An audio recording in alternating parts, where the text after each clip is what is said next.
bottom sandwich?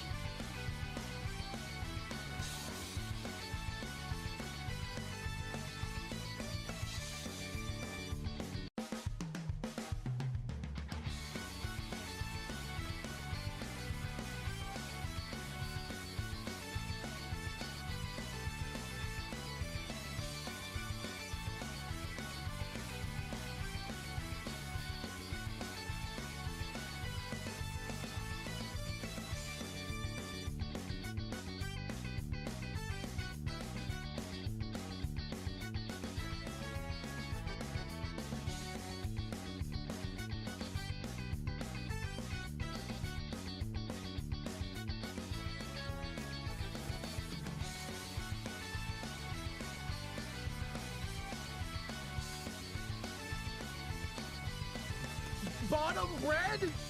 It's a bottom sandwich?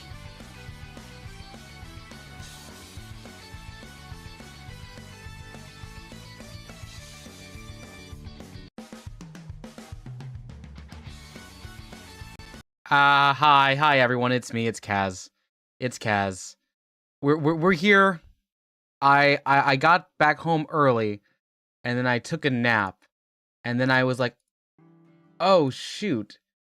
I probably should have had a stream planned today, but I didn't. So I dug something that I found in my old writing folder that I got from an old laptop like 3 laptops ago, and we're actually gonna read it here today. So if this is your bedtime story, I'm sorry. But that's what it is. We're seeing finally dramatic reenactment of 500,000 words Mouse X dog fanfic. Okay, so I have to add some level of preface here. It did not start as Conor X Mouse. But as I kept going, it started going closer to it. And when I realized where it was going, I decided to stop, because it was already pretty bad. Because shipping real life people is weird. I did think the dynamic was cute. If you take a look here, you can see. You can see the draft date on this is almost 5 years ago. This has existed for 5 years ago and has not been touched. Like, it's, you can tell there's stuff going on here that doesn't really make sense, and I do want to do a quick check. Can y'all tell what the sound sounds like? Hey Toast, we're just getting started. I'm prefacing the fact that I did also put this in I did put this in the description. I didn't mean for it to be Mouse X dog. It did happen.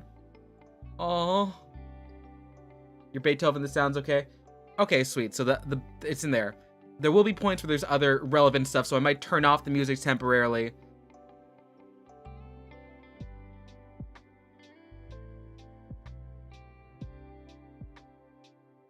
I'm gonna see if I can pull in a special guest. Because otherwise you're gonna be hearing me do a lot of voices, and they're not gonna sound good. But here we are today, dealing with whatever the hell is going on, and I'm seeing if anyone's gonna help me out here. Calling in the troops.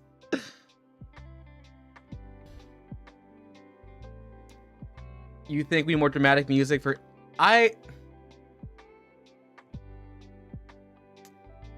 Okay. Let's see. You want Mozart's Requiem? Can I get a little... Actually, what about a little night music? What do we got? What do we got here?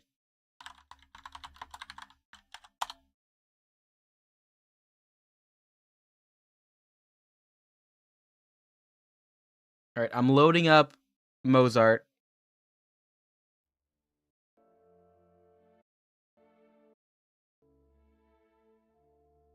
I'm checking my audio here, and we're seeing how it goes. This is absolutely not... It is not picking up. I'm gonna boost up the sound just a bit. There's Mozart. More fan fiction. This is weird. There's a mix. There's a mix. So, for context here, as I've mentioned before many times, I went to school for film.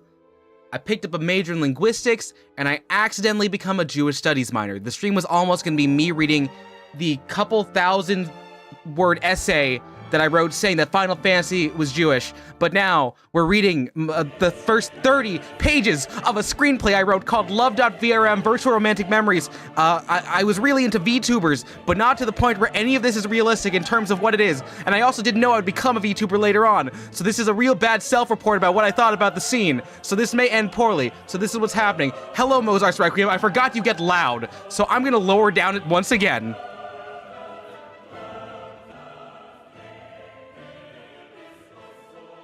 Yes.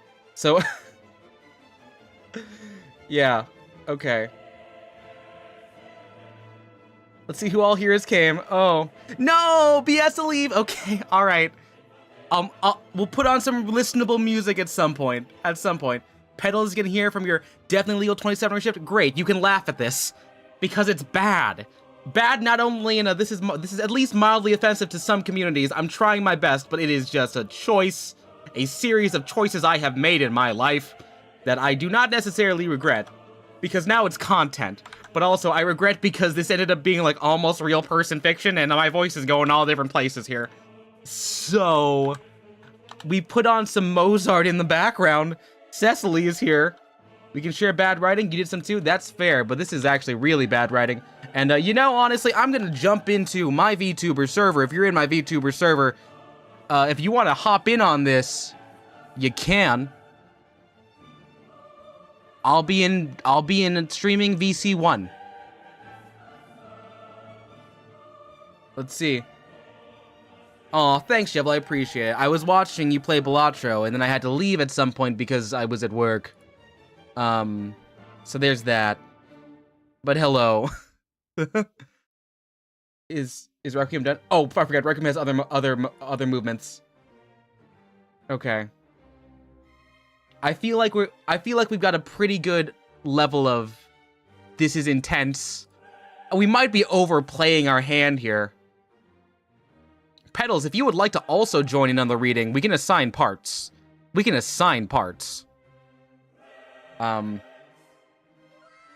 Wow! I heard a sound. Whoa, wow, that's you. Oh my god, is that a... Wait, time out, is that... Are you Cyril? For some reason, I'm Cyril. Well, hello, Cecily, who is Cyril today. Who I am Cyril today. Hi. I can change it. Let me fix it. If you want to. I think it'd be kind of funny. Also, my sister did see the title of this and was like, "Oh, that's very clever because a .vrm is the file for a Vroid model." See, that's very clever. See, I'm smart sometimes. Before this gets absolutely brain rotted and dead. I like it. Yeah. It's a reference to Toast. Hi Toast. Hi Toast. It was also a reference to Daft Punk because you know. Oh, that's true. Random access memories. We're gonna put on the non-intense music. We're gonna put on the lo-fi. And it's gonna be very lo-fi. Are you sure? We don't wanna... I mean, I guess the intensity of it now. Yeah. It can't be intense the whole time. It can't be. The intensity will become with the fact that these words are coming out of our mouths. Let me make sure I'm sharing the screen with you. Okay. I'm excited. Common sense. You're excited. You've read this before. Yeah. I wasn't sure. Hi. It's me now. Yeah, I wasn't sure. I was like, should I pretend like this is a blind viewing? No, having someone do a blind read for this is mean, which is something. Okay. Someone might come in here and do a blind reading. That's fair. Can you keep talking? I'm doing a quick check to make sure your audio is not too boosted. Blah, blah, blah, blah, blah. I lost my phone at the store today, and that's why I'm exhausted because, like, I stressed out so bad that now I'm, like, tired. Because, yeah, I thought that I dropped my phone, like, in the parking lot, and I was so she sounds scared reasonable. That, like, someone might have ran it over. Oh my god, actually? I was worried that they might have, but so that's what I was freaking out, and I was like trying to keep my cool and my composure, but it just was not working. It was just fine. It was in the energy drink aisle because I was jumping up and down trying to get the cherry limeade flavor. Why And would it's they stick at the all the way top in the flavor? back.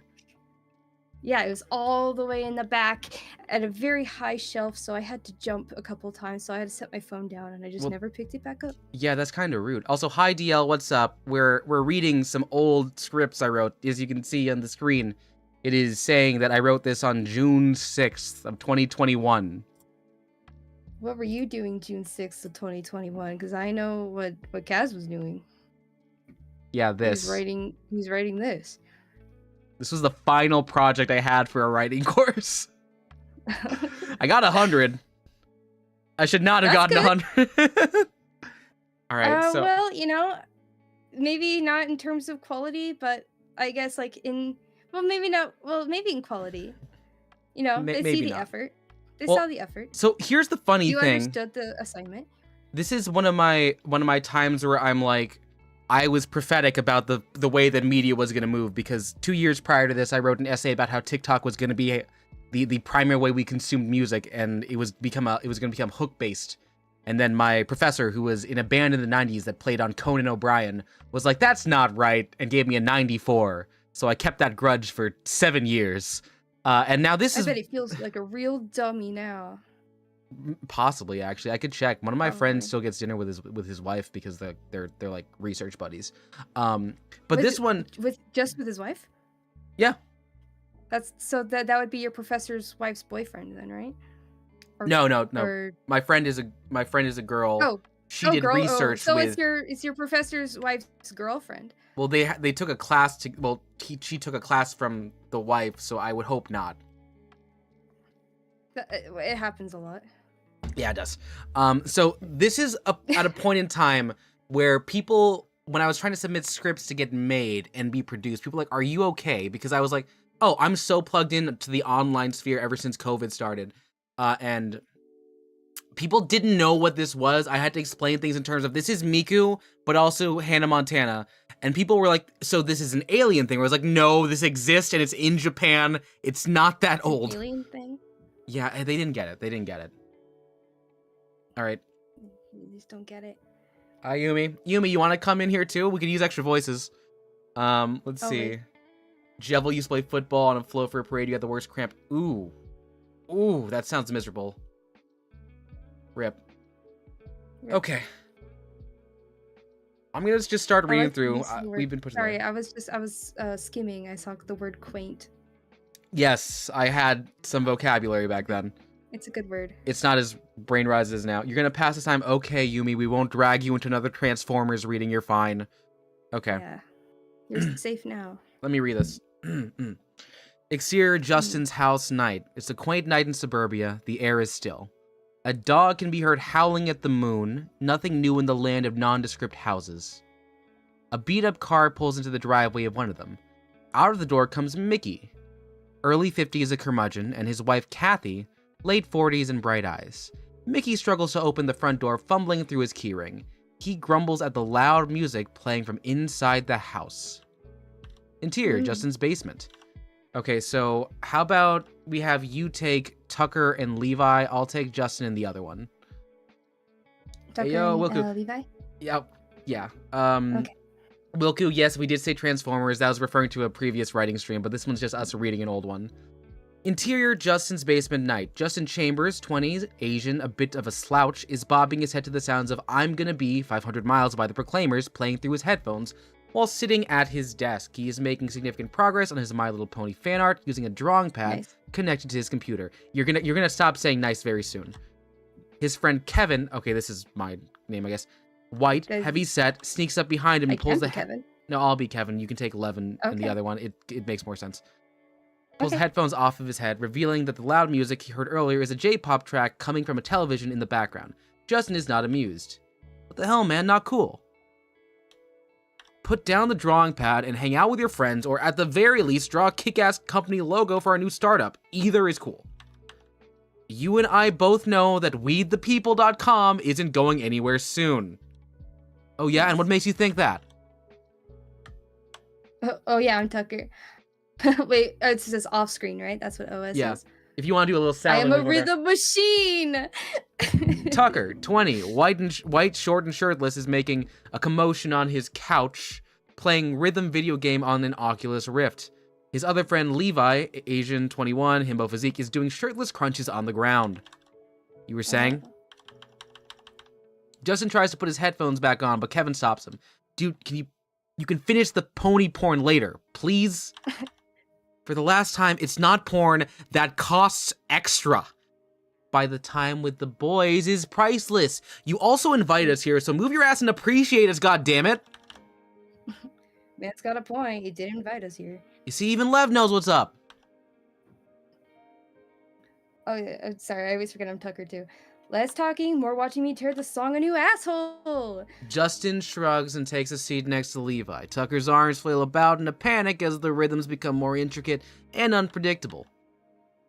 Come on, dude, you're almost at the end. The final notes fly across the television. Tucker is victorious. He jumps on top of the couch and begins thrusting violently with his hips at the screen. Suck it! Suck it! Suck my fucking balls and dick game and tell me how it tastes in detail. Kevin runs over to greet Tucker with, did you actually do the motions? Yeah. Bro. No. Get into it. Yeah, no, Glenn, this is a rom-com. I was like, what if I made a Judd Apatow movie about VTubers? And this is the result. Kevin runs over to greet Tucker with a chest bump. This causes Tucker to fall backwards onto the floor. Calm down, it's just a video game. Yeah. Yeah. And Tucker over here just made this video game his bitch. There is a knock at the door. There is a knock at the basement door. Kevin begins scouring the room. Tucker remains on the floor bound. Shit, your parents are here. Hide the weed and act natural. Did anyone else bring weed? Tucker and Levi shake their heads as Kevin frantically moves wall to wall. Another knock. Kevin finds his dime bag on Justin's desk and quickly pockets it. Mickey and Kathy enter. I found the what? Kevin turns around only to be face to face with a stern-looking Mickey. You found the what? I meant to say that I have found that we really gotta get out of here, shouldn't we, boys? Ain't that right? Doesn't sound right to you, Tucker, Levi? Tucker, having stood up too quickly, stumbles his way past Mickey and through the door. Way ahead of you. Bye, dude. Bye, Mrs. Justin's mom. You too, Mickey. That would be a good idea, yep. Don't smooch the mom. No, smooch the dad. Okay. Don't smooch the dad. That would be a good idea. Yep, perfect. We'll be right out of here. Kevin signals for Levi to toss him his backpack and then catches it before waving goodbye to Justin as he leaves. Goodbye to Justin as, that's the typo. That's 5 years in the making. Levi calmly puts on a shirt and walks out the door. Later, Justin. Hope you have fun with drawing pony pics for strangers on the internet. Levi follows Kevin out the door. Kathy pokes her head out of the doorway, and Mickey looks at his son with disappointment. You want to be Kathy? I can be Kathy, yeah. You can be Kathy. Have a good night. Remember to be safe on the drive home. What's this I'm hearing about pony pics? You back on the brony forums again? I'm not a brony, Dad. I just so happen to talk to a lot of them. Mickey makes his way over to Justin's computer. He clicks around, opening Justin's gallery of pony art. He slowly turns his face to his son. Strictly for business purposes. Business purposes? Yeah. For business. I draw art for them, and then they pay me money. How long has this been going on? I can't remember. Mom? Kathy, fixing up the couch, answers without raising her head. Well, we opened your checking account during freshman year of high school, so it would be around 5 to 6 years ago. I'm so happy, because I remember distinctly, at some point, I almost said 6 to 7 years ago. Oh, and I'm so happy it didn't happen. I was thinking that. This is, remember, the script is 5 years old. This is 2021. Also, hi, Wef. The yeah, so like 5 or 6. 7 has not been discovered yet. Yeah, so like 5 or 6 years. You knew about this and you didn't tell me, or better yet, stop him? Why are you so worked up about this, dear? He's doing what he loves, and he's making money doing it. I'm worked up about this because what he's doing is wrong. Do you know what bronies are capable of? They're a bunch of grown men who get their rocks off on a cartoon made for little girls. Just calm down, honey. It's not that big a deal. Not that big a deal. Justin nods and Mickey scrolls through the page and clicks on a folder marked NSFW commissions. Justin shrinks inward. Oh, why do you have to open that? You see this, Kathy? Our son's drawing horse porn in our house where we live. Justin, what do you have to say for yourself? $40 is $40. Kathy snickers at the comment. Mickey does not. He begins clicking around the page. Dad, what are you doing? I'm being a good father and I'm deleting this account. No. Don't do that. I need my platform to sell my art. Justin battles his father for control of the mouse. He shoves him off to the side. No son of mine is going to whore himself out for strangers over the internet. It's not all porn. Here, look. Justin scrolls through his commissions inbox. He takes a while to reach one that isn't pornographic. He breathes a sigh of relief. It's labeled, "Make my OC a VTuber model, please." Attached to the JPEG of a decently drawn deer. See, all they're asking me to do is convert their OC into a VRM file so they can become a VTuber. A V what now? A VTuber. They're huge in Japan. I hate that I'm writing this like an episode of Dora the Explorer. Yeah. It's It's like this thing where people map their movements onto a 3D avatar. It's super cool. I've actually made a bunch of models on commissions before. Justin opens up his editing software and messes around with some of his pre-existing VTuber models. He has an anthropomorphized alligator, a witch, and a swordsman all lined up next to each other, T-posing. When I was reading this out to class, they didn't know what T-posing was, and I was like, we're 21 years old in here. Do I gotta show you what a T-pose I did have to show them how to T-pose. I'm like, is no one on the internet today? Kathy looks over the shoulder. Ooh, I like the alligator. He seems fun. And it's not porn? No. Not that I know of. Please don't delete my account. This is just how the digital art market works. You start off with lewd fan art, then you work your way up. Give it another 5, 6, another 5, 6. Another 5, 6? Another 5, 6. Another 5, 6 months tops. Mickey backs off. He huffs and puffs as he leaves the room. I'm done thinking about this tonight. I'm going to bed. Kathy hugs her son before following Mickey out. Don't worry about him. I respect the hustle. Justin looks at his mom quizzically before turning off his monitor. Title screen, love.vrm. And this is where we remember... this is the part where we realize, oh shoot, I really hated Takeshi69 for some reason. Valid reasons, but you'll see in a second here. Interior, McElroy Tonight. And this is also a reference to the 90s commercial Mac Tonight from McDonald's with the moon that sings. With the moon? With the moon, yeah, Mac Tonight. Yeah, so Super... I miss that guy. It's so sad what they did to him. Yeah. Super 2 years later, Brian McElroy, 40s, milquetoast white man in a nice suit, stands center stage on the set of a traditional late-night television show. He points finger guns to the left, to the right, and then directly to camera in front of him. Okay, so you can be, I think Remy Doe is in this one, and you can also be Mrs. Craig. Okay.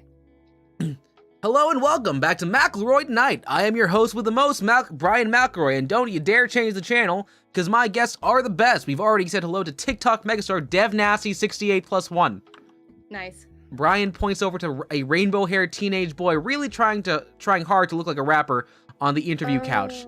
He throws up a hand sign and sticks his tongue out. It is exactly 6'9". This is 6'9". It was dangerously, like, I'm surprised people haven't called me out. Like, this is a shit post, and we are only 8 pages in, and I've already made fun of the bronies. They didn't know who 6'9" was.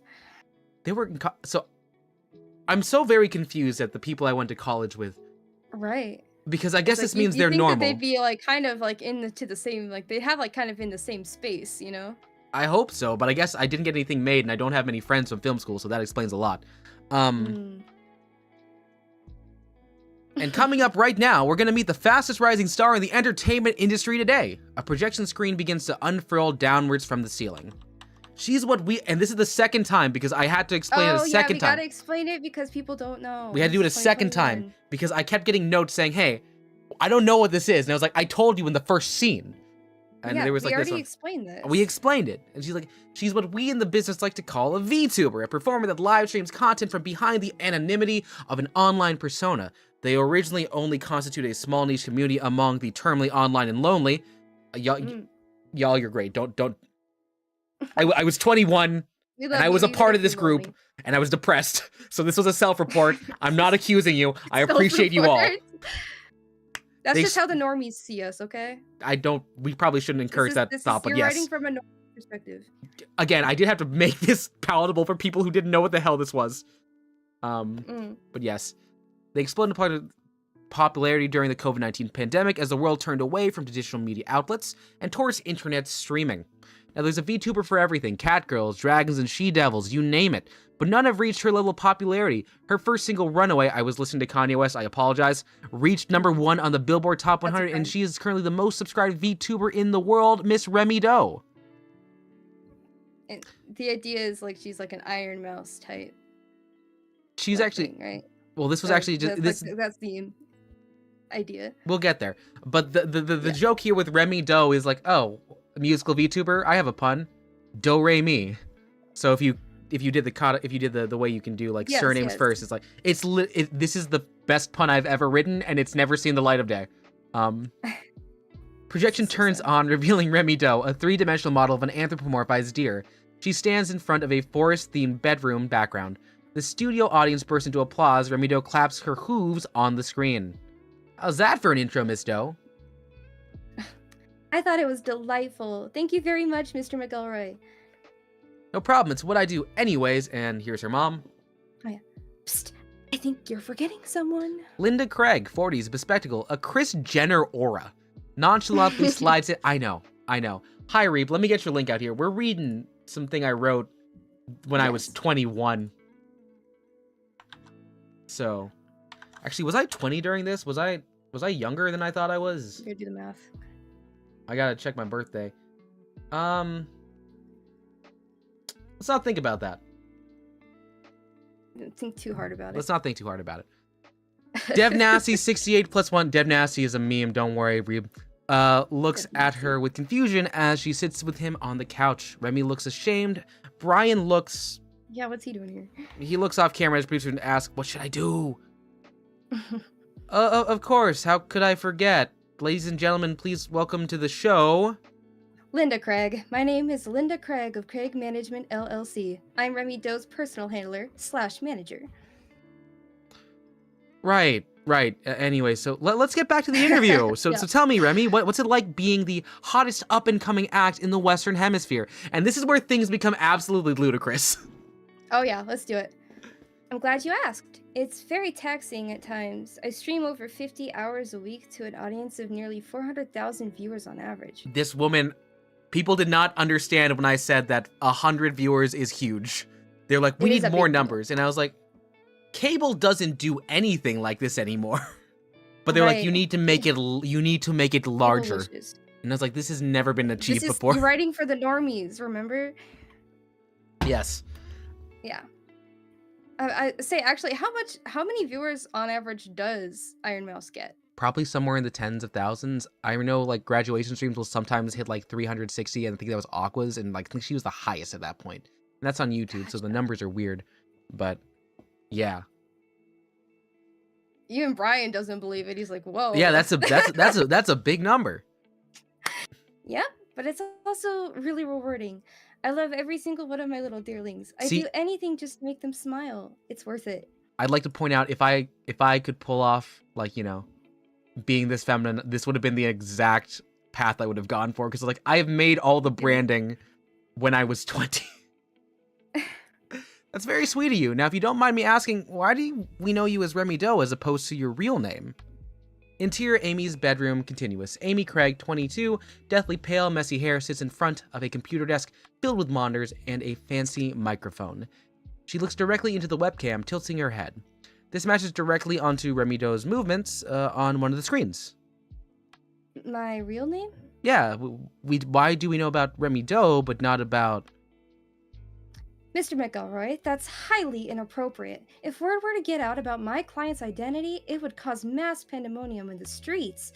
Wackos and crazed fans would scour the internet to pick apart every detail of her life. Next thing you know, someone's going to come up to her house with a double-barrel shotgun, and then her death would be on your hands, Mr. McElroy. Would you like that? Okay, so I did go a little bit... Oh, that might have been a bit much. It might have been a bit much. She's dramatic. She's a drama queen. Yeah. Like, yeah. No, there's a reason this can never be made, and there are a couple, but this is one of them. You want that, Mr. McElroy, do you? Amy leans back in her gamer chair, fed up with her mother's attitude. Interior McElroy Tonight's studio continuous. Dev Nasty has made the point of slinking as far away from Linda as possible. Brian's fingers rub against his temples. Miss Craig, you don't have to... Shh, be quiet. The adults are talking.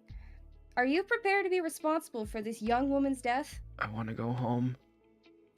You and me both. You and me both, Dev Nasty. You and me both, kid. Let's just move on. Unfortunately, we're running low on time, and we need to cut to a commercial. But before we leave, I heard you've got a new album coming out soon. You heard right. I'm halfway through producing my first full-length album, Dearly Beloved. We're also running a very special promotion for it. Throughout my stream tonight, I'll be raffling off to the opportunity to go on a video call date with me.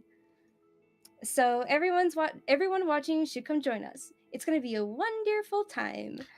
Let's go. So, hi, Kuro. This is not me writing it. This is me 5 years ago when I was in my early 20s. Coming back to something I should have left buried in the ground. Yes. Maybe a little bit. Maybe a bit. I think it's cute. I look, there are things I stand by, and most of it's the puns I made for this character. I beat you there. I beat you to it. Yeah. Yeah. Remy Jo. There's a lot of deer jokes you could make. Yeah, and I had a bunch more, but they're just like, you got to tone it the fuck down. But I was like, you want to keep Weed the People, but you want to tone down on the deer jokes? Sorry. I love Weed the People. For the record, I've never been into weed. I just was like, how can I make people the worst kind of character in a Judd Apatow movie? And it came like this. It's so terminally aligned. There's another script called Dakimakura Man that if I can find it, I'll show it, but it's a lot. Oh yeah, I did read that one too. Dakimakura Man is a trip. It's a whole trip. Remy Do waves goodbye to the camera as Runaway plays them off. Brian points to his producer, who lets him know that the cameras aren't rolling. He goes to shake Dev Nasty's hand before walking off set, snubbing Linda. She goes to follow him. Interior Amy's bedroom continuous. Amy takes off her headset and unplugs her microphone before turning off her computer. She walks over to the door and tries to turn the knob. No use, it is locked. Exasperated, she falls back in bed. So... So it gets very dark with the implications if you think for more than 5 seconds. Is it Cinderella? No. That's how I had to sell. I did have to sell it as that, but no. It's kind of. I mean, wasn't it like at the time? What's her name? The lady who had the family channel. And like I think they're like Mormons or something, but she had like a family channel. I know what you're talking about. She was like, there was like a whole thing. No. This isn't about. Honestly, it's not a conservatorship, like, Glenn. It's in a way. But this is like one person. It might be close to Britney Spears. Okay. But this was like kind of like around the time that like a lot of those kids from like those family channels are like at the age that they're like, I can sue my parents for That was not the inspiration. It was brought up by someone else, and I was like, "You watched that?" And I was like, and they're like, "You watch VTubers?" And like, you didn't even know what that was before I said it a week ago. You're not allowed to say a goddamn thing. That's our word. Okay. Interior Justin's basement night. Justin, now sporting some questionable facial hair, sits at the same computer desk as earlier. He is once again drawing brony art with a stylus. He has Remy Do's stream playing on one of his monitors. He has a set of headphones plugged in. His parents can be heard screaming at each other loudly in the background, but Justin is clearly not paying attention. The sound of stomping gets closer and closer. Knock. Justin nearly takes off his headphones, but stops. Knock. He turns his head before going back to his drawing. Justin Henry Chambers, you better let me in right this instant, and I swear to God Almighty, if you're drawing horse smut again! Justin quickly changes his screen to a drawing of a knight slaying a dragon, right before Mickey throws the door open. Justin finally pulls off his headphones. What are you doing? Drawing. And what have you been doing for the past 2 years? Drawing. That's all you've been doing, just drawing and rotting away in my basement, like a loser. You don't have a job, a girlfriend, an apartment, nothing. I have a degree in art. I have wiped my ass with paper more valuable than that. Whoa, who metaphorically shat in your salad today?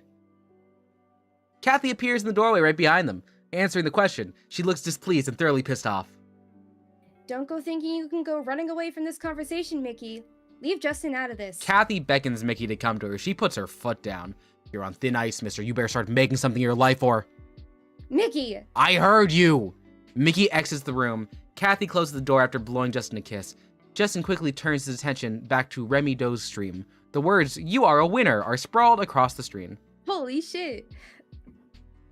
Thank you all for joining me on stream tonight. If you got the message, you are a winner. Congratulations. I'll be seeing you on our date real soon. I hope you all had a delightful time. Goodbye. Remy Doe waves goodbye and shuts off the stream. Shortly thereafter, Justin gets a notification. It's an email with the heading, "You won a date with Remy Doe." He opens it. Yeah. Attached to it is a densely worded contract. Dope. Justin scrolls through the contract. Let's see, Glenn. There's a short exactly for what you're talking about, saying the art degree got him a foot into the brony porn niche. That's more valuable. Are you talking about that?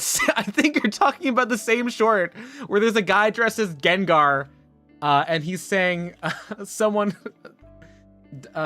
I went to a doctor, and he said I was probably just having a stomachache. I asked a smut artist, and he said, I probably have Crohn's. And guess what? I have Crohn's. Yeah, okay, I see. Wow. We've seen the same one. Let's go. All right. Let's keep.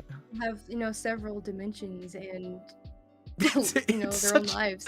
It's such Crazy. it's such a good video. Better than this is right now. Interior Amy's kitchen morning. Amy sits down at a kitchen table, pouring herself a bowl of cereal. Linda, in full agent garb, taps a pen against a clipboard while leaning against the countertop. Mom, could you pass me the milk? No time. I've penciled you in for over 20 dates today, and if we're gonna make it through all of them, you've got to be ready to go in 5. DL, it's fine if you fall asleep. I appreciate you coming in. Maybe the background music's getting you. Linda grabs the bowl. Also, the fact that it's 9:22 Central Standard Time. Linda grabs the bowl and starts off towards Amy's bedroom. Amy follows close behind. Can't I just go outside for like an hour? I haven't left the house in what seems like months. It's not safe out there for you. Your complete lack of a functioning immune system won't let you. We've been over this a million times. Not even for a little bit. It's not like I'm going to see anyone else. What about the bubble? Not even. Now take this. Linda hands her the papers on the clipboard before pushing her daughter into her room. This is a list of all the people you'll be going out with today. I'll be in the other room doing business things if you need me. Interior Amy's bedroom, continuous. Amy sighs a deep sigh and then plugs herself into her streaming setup. She turns on her computer, then opens the video calling app. She tests her camera out. Remy Doe appears on screen. She goes through the motions of making sure the model is responsive to her movements before looking down at her schedule. Alright, let's get this over with. Alright, begin dating montage set to sorry, give me a second. I gotta get the guitar. 1 second. If you want to read all this stuff over while I play Accidentally in Love. Oh god. Yeah, I can. Oh, it's the we got a cameo. Sorry, I'm reading ahead. Oh.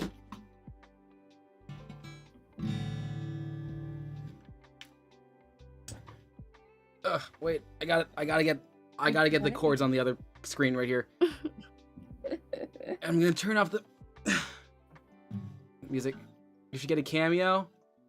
Yeah. Well, I saw yeah. that at least the name itself is a cameo. Did I actually? Oh. Ooh. Am I tuned? I think I'm tuned. Do a little boing. Ugh. Oh man.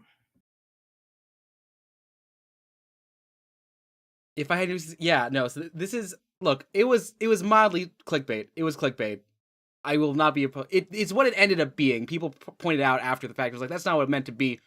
Do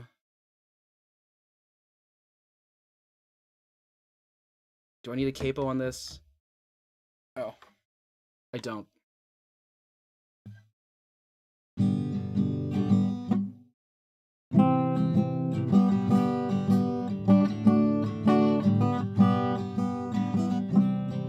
I'm gonna need you to read the everything on this page. Okay, right now? Yeah, let's go. Okay. A gangly-looking white boy stares deeply into Amy's soul. In front of him is a candlelit table. On top of it is a singular ham sandwich. In the chair next to him is a full-size body pillow with Remy dough on it. I've been waiting for this opportunity for years. So she said, what's the problem, would you like to baby? share his What's deal the with problem? me? I don't know. Well, course maybe I I'm in would. love. I think about it every time I'm gosh. thinking about it now. And then, What? Oh, I gotta keep going on there. yeah, do you just keep scrolling? Thank you. I can try. Okay. How much Ducky longer Mocker will it take Romance to is up cure with this? Romantic. Just cure it, But, cause I yeah, can't he has ignore a it if cheese it's on love. the Make me wanna attached to the turn middle. around and He face, but unsheathes his I weapon. don't He makes a nothing vaguely about racist sound as he slashes the ham sandwich in half. love. He sits back down, and he proceeds to smash the sandwich into where the mouth of his body pillow would be. Milady. Come on, Remy Doe's turn video a game little cuts out. faster. In real life, Come Amy's on, eyes are wide. world She will sits there follow with her mouth after. agape for a while before Come on, reconnecting the video. everybody's after love. Wait. Where was I at here? Oh, I was after the first chorus. I gotta scroll down.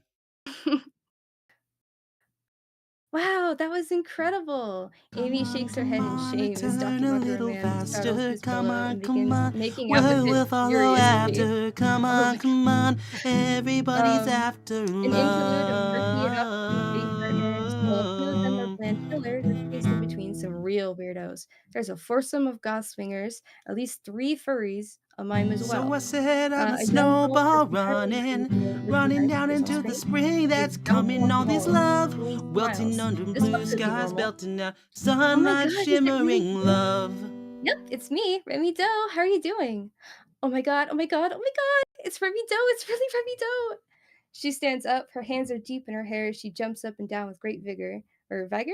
Yeah, I don't know Vigor. that word, sorry. She Oh starts to frolic. baby, I surrender to the Eventually, her frantic strawberry movements ice cream, her never ending all the of ground. this love. Didn't mean to You need do me it, to but call someone for something you? there in your love. Oh my God. Please, it would be an honor. Another interlude of quirky and off-putting characters. There's a These lines ventriloquist. of lightning mean we're never alone, never Romance, alone. No, life, no, come and on, maybe make move people. a little Suddenly next faster. to her Come there's on, simply we'll the come scream on from the mouth of after. the there's Dorito Come tassel on, over her cheeks, on, and brings it under her shirt and settle gets back. down inside my So what made you wanna go on a date with me, mister? love. What? Uh, feet pics. I'm sorry, what? Come on, Can I see your feet? Like my actual human feet. No, I wanna see the deer feet like the come bulls. on. Give me just a second on that one. Amy turns off the video and mutes her mic. She knocks at the wall connecting to her and her mother's room. Linda Once enters. upon a time in love. What is it? This guy's asking for a feet pic. Then give them to him. Here, I'll take some. Linda Accidentally pulls in out a phone love. and ew, Mom, that's gross. Besides, he wants the deer Accidentally feet. in love. I don't think we can do that. Amy unmutes her mic and turns her video back on. I'm sorry, mister. I just talked to my manager and she said no hooves. Oh, are you serious? Very. Well, fuck you then. I'm out. I'm in love, The next I'm video in love, I'm in love, I'm in love, I'm in love. concludes. I used to have the timing down for all those lines. I did actually have this marked out. I feel like I You're had pretty it for a darn second there. I thought I had it online for a bit, but oh, you there still? Yep. Okay, all right. Oh, did that sound terrible or like off for y'all? I feel like usually the compression messes up with guitar chords. Did that make any sense? Were you You have able to to hear watch that. any of the text? I know B's gonna be listening to this afterwards. Do you mind if I peace out for like a quick sec just to get food? Like I'll be so fast. I'll Okay, be go so for fast. it. Hey, what's up, Joe? All right. In the meantime, discuss. Hi, the Jump. Thanks for the raid earlier. So yeah, that's. I hope I don't get copyright claimed for "Accidentally in Love" again, because that'll be the third time that specific song has gotten me copyright claimed. Wait, you didn't hear any part of the script at all? You didn't hear? Oh my god, I'm gonna have to read all this back. Okay. So I guess I needed to boost Cecily while I was doing that. All right. So I'll just read back up from the top. Oh, actually? Okay, sweet. I was scared. I was like, damn, there's some good jokes in here. Been waiting this opportunity for years. Remy-chan, I want to share a meal with me. Of course I would. Perfect. Daki Mockerman stands up. I'm imagining this is Aaron Hansen with the sword, revealing that is a shame-sheath katana attached to his belt. He unsheaths his weapon. He makes a vaguely racist sound as he slashes the ham sandwich in half. He sits back down and proceeds to smash the sandwich into where the mouth of the body pillow would be. People told me this was a horror film at this point, and I do not disagree. Milady. Remy Doe's video quickly cuts out. In real life, Amy's eyes are wide. She sits there with her mouth agape for a while before reconnecting the video. I'm going to reconnect the background music.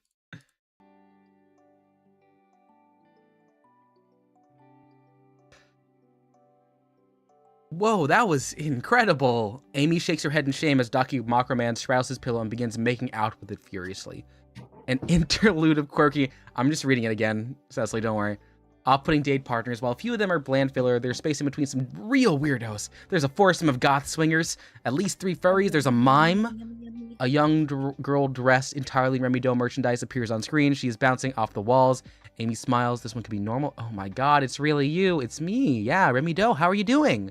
Oh my god, oh my god, oh my god. It's Remy Doe. Do you remember Star vs. the Forces of Evil?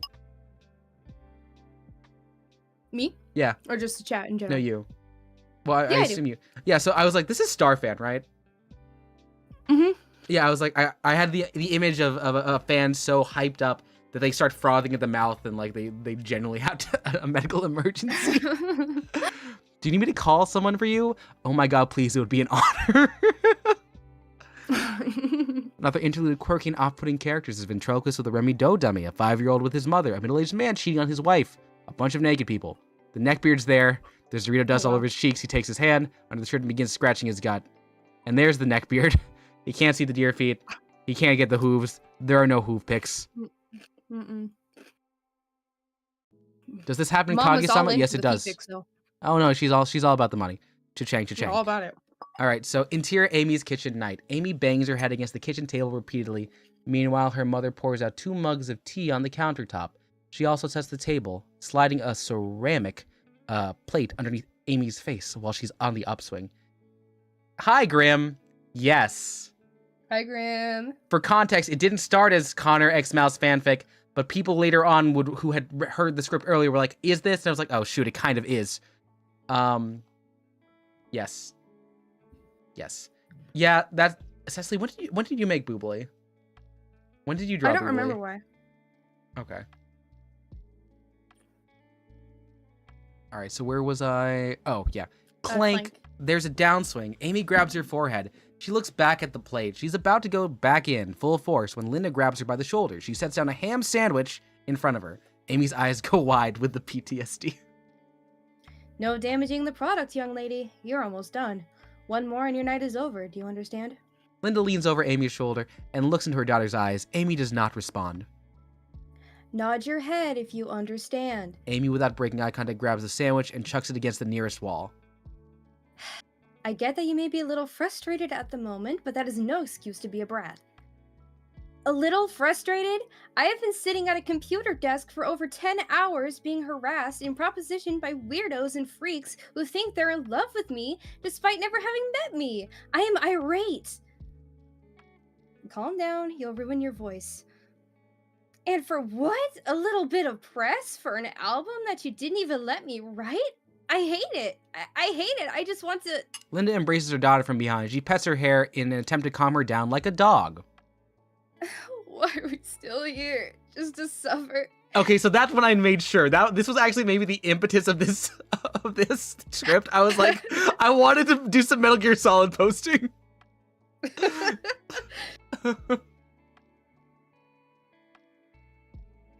Yeah, I see Flash got the reference. Amy nuzzles her head into her mother's chest. Shh. Stop right there. Today's been stressful for the both of us. Just one more date, sweetie. One more. And then I'll let you outside for a bit.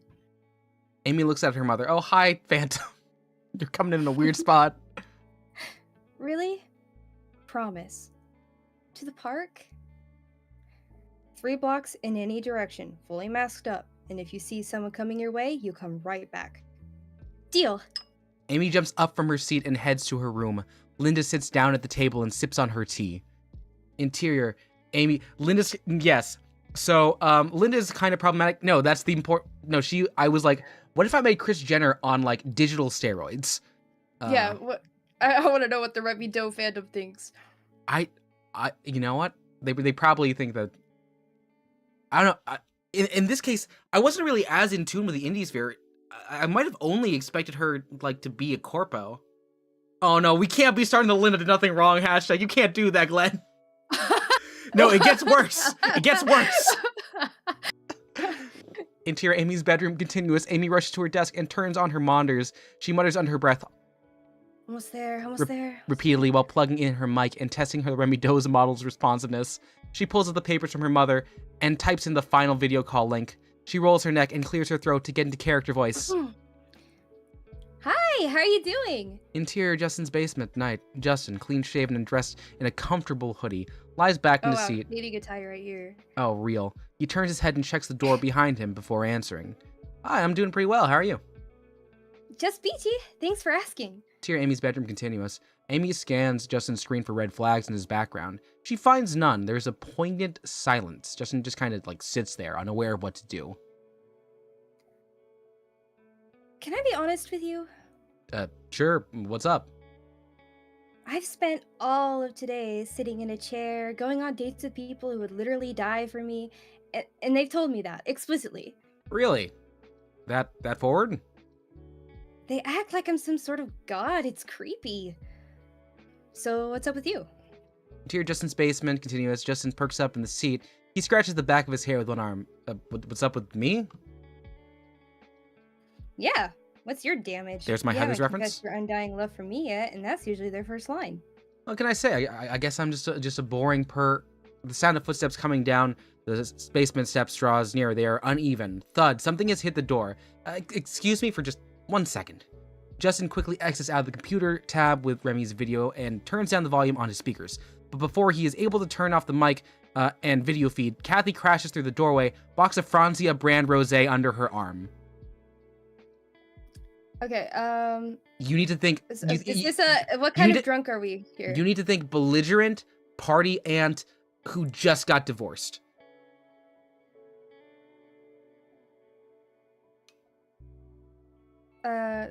Okay, hold on. I'm just trying to decide, is this like a happy drunk or a sad drunk, basically? Manic drunk. Manic drunk. Justin, I've got something important to tell you. Mom, can it wait? I'm kind of busy right now. This will only take a minute. You can go back to drawing smut for money in a second. Can I pull up a chair? I think I'm gonna pull up a chair. She pulls up a nearby chair and sets it down so that the back of it faces Justin. She sits down, wrapping her legs around it like a cool guidance counselor would. Oh, true. So it's no secret that your dad and I have been fighting with each other a lot, and I'm not saying that it's entirely your fault. But it's a lot my fault? You're a really smart kid, you know that? Kathy tilts her head back to drink before she offers him a swig of wine. He refuses. No thanks, Mom. Your loss. He's getting real pissy about you still living in the basement and spending so much time at your computer. And while I agree that we shouldn't be coddling you, I also think that your dad is being a stupid piece of shit. Whoa, where did that come from? We've been married for over 20 years. If you know, you know. Is that all you had to say to me?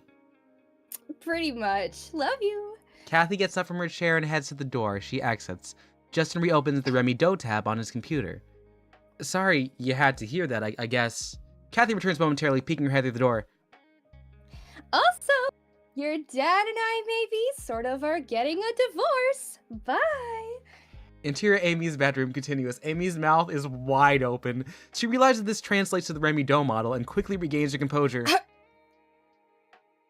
That was something. I've seen a lot of messed up stuff today, but whatever that was takes the cake.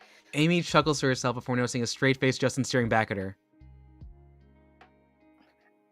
Oh my gosh, I'm so sorry. My bad.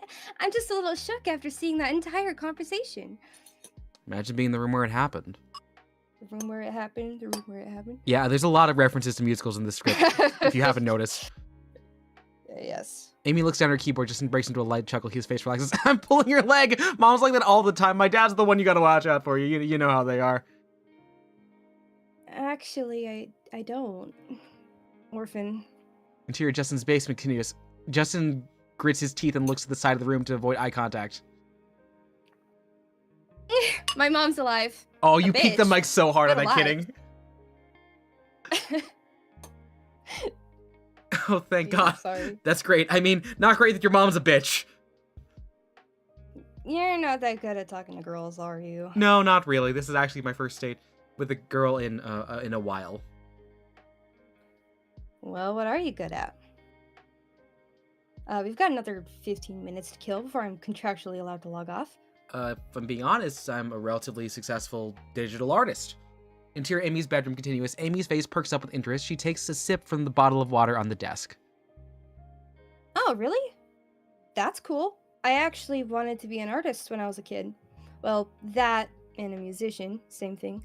What do you draw? Horse vaginas, mostly. Amy spits out water on her bed. I'm sorry, what the fuck? I make my money off of drawing what people want. And the people, they want horse vaginas. I'm not gonna lie, this is the most interested during a date I've been all day. Shoot, dude. All right, I'll just share my screen right quick. Justin's face is replaced with a DeviantArt profile. He goes through a folder marked SFW, a bunch of pictures of medieval knights and dragons. Scroll down the screen. Fuck it, we're both adults here. Show me that non-safe for work folder. You serious? Rule number 1 of going on a date with a girl, gotta give her what she wants. Okay. Grim, I was 21.